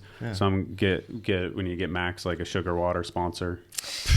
That would be amazing. Yeah. So anyone listening who's looking for a new rider, he's one of the ones. Kool-Aid. We were talking. Dennis and I were talking just like about young dudes. Like there needs to be that changing of the guard in that sense of like. with the next generation of riders. Yeah. And it's like you, REA. We were talking about Jake after Swamp Fest. There's a bunch. Like, there's a bunch, and it's like those dudes need to be supported, but supported monetarily, so they can keep doing what they want to do. And but you do something like he did, or like that Jake did at Swamp Fest. You do that a couple times, and no one can deny it. Like a lot of people like one-off forget like how Van Homan what he did to get to Criminal Mischief. You know what I mean? Like what Max did is like I think Connor said he's like, that's the kind of video you got to put out to be fucking for everyone to see it now. And I was like, exactly. You know, like Connor, someone who doesn't watch everything, and he loves BMX, but he hasn't watched a video part in a while, and he saw that and he's like, okay, like that's what they're doing now. Like, holy shit, that's a pro bike rider. So it's undeniable. It's cool undeniable. Yeah, it's undeniable. You can't watch that and not be the like, undeniability. just blown away. I said do it and then do it again. Like, keep doing it. You know, just never stop. Just keep going, man. As long as you can. You know, we're here to ride bikes, so let's ride bikes. That's what's up. The funnest thing in the world. Yeah, it is. It really is. Well, unless I miss something, we can cut it there. We're good to go. I think we're pretty good. Yeah. What about the helmet touch? Oh yeah. I mean, every time I do a trick, I just grab my helmet a little bit. It's just a little tick I do. I don't know. It's my thing. It gives me like good luck. I'm like, if I just touch my helmet, I'll land this. How did it come about? Or you just realized one day someone's like, oh, you're doing this, you know? It's just a tick that came to be, and now I just do it all the time. Corey Walsh does he always. It's weird. I don't know. His little tap it's just too. a mental thing. It's just like if I don't touch my helmet, my brain, like when I'm riding up to him, like, all right, you're gonna crash because you didn't touch your helmet. Dude. I don't know. I just do it. It's my good luck charm. You go like this on your bars. I don't even know if I do. Yeah, that. and then he probably just does that, not even knowing. But I purposefully like have to grab my helmet. Okay, yeah, it's pretty funny. But I think you're mixing riders up because I don't think I do that. I always take my shirt and like I got maybe something like that. But I think it's not like a compulsion. It's like because when I'm on a roof, I do it. But if I'm doing like a tech thing, I don't even think about it. You know. So it's Corey does it whenever he's doing something scary too. It's like the exact thing. Like he hits his helmet. I think it's like, just do that. He goes. Time it, go. It's just like lines you up. You know? I don't know. I get it. That's nice. You're touching that thing. Yeah. Guard me, baby. Let's go. Exactly. Well, looking forward to what's next for sure. And then, thanks for giving the BMX world that, both of you guys. Yeah. Like, it's honestly amazing. We're going to keep putting stuff out like Hell that. yeah. Yeah, man. Keep going, guys. Not stopping. Own signature frame? Own signature frame, yeah. Because the Young Buck was like a split and then split into colors. So, yeah. And then now you got your own. Yeah, I just asked Melissa, I was like, can we do like 3 colorways? And I wanted to like, because I had the green and I don't know. I just wanted to go basic. I was like, let's just do red, black, and raw. And like, I feel like people will buy that, you know? And how'd you set your frame up for people looking to buy a new frame right now? Shorter back end. So it's 12.9.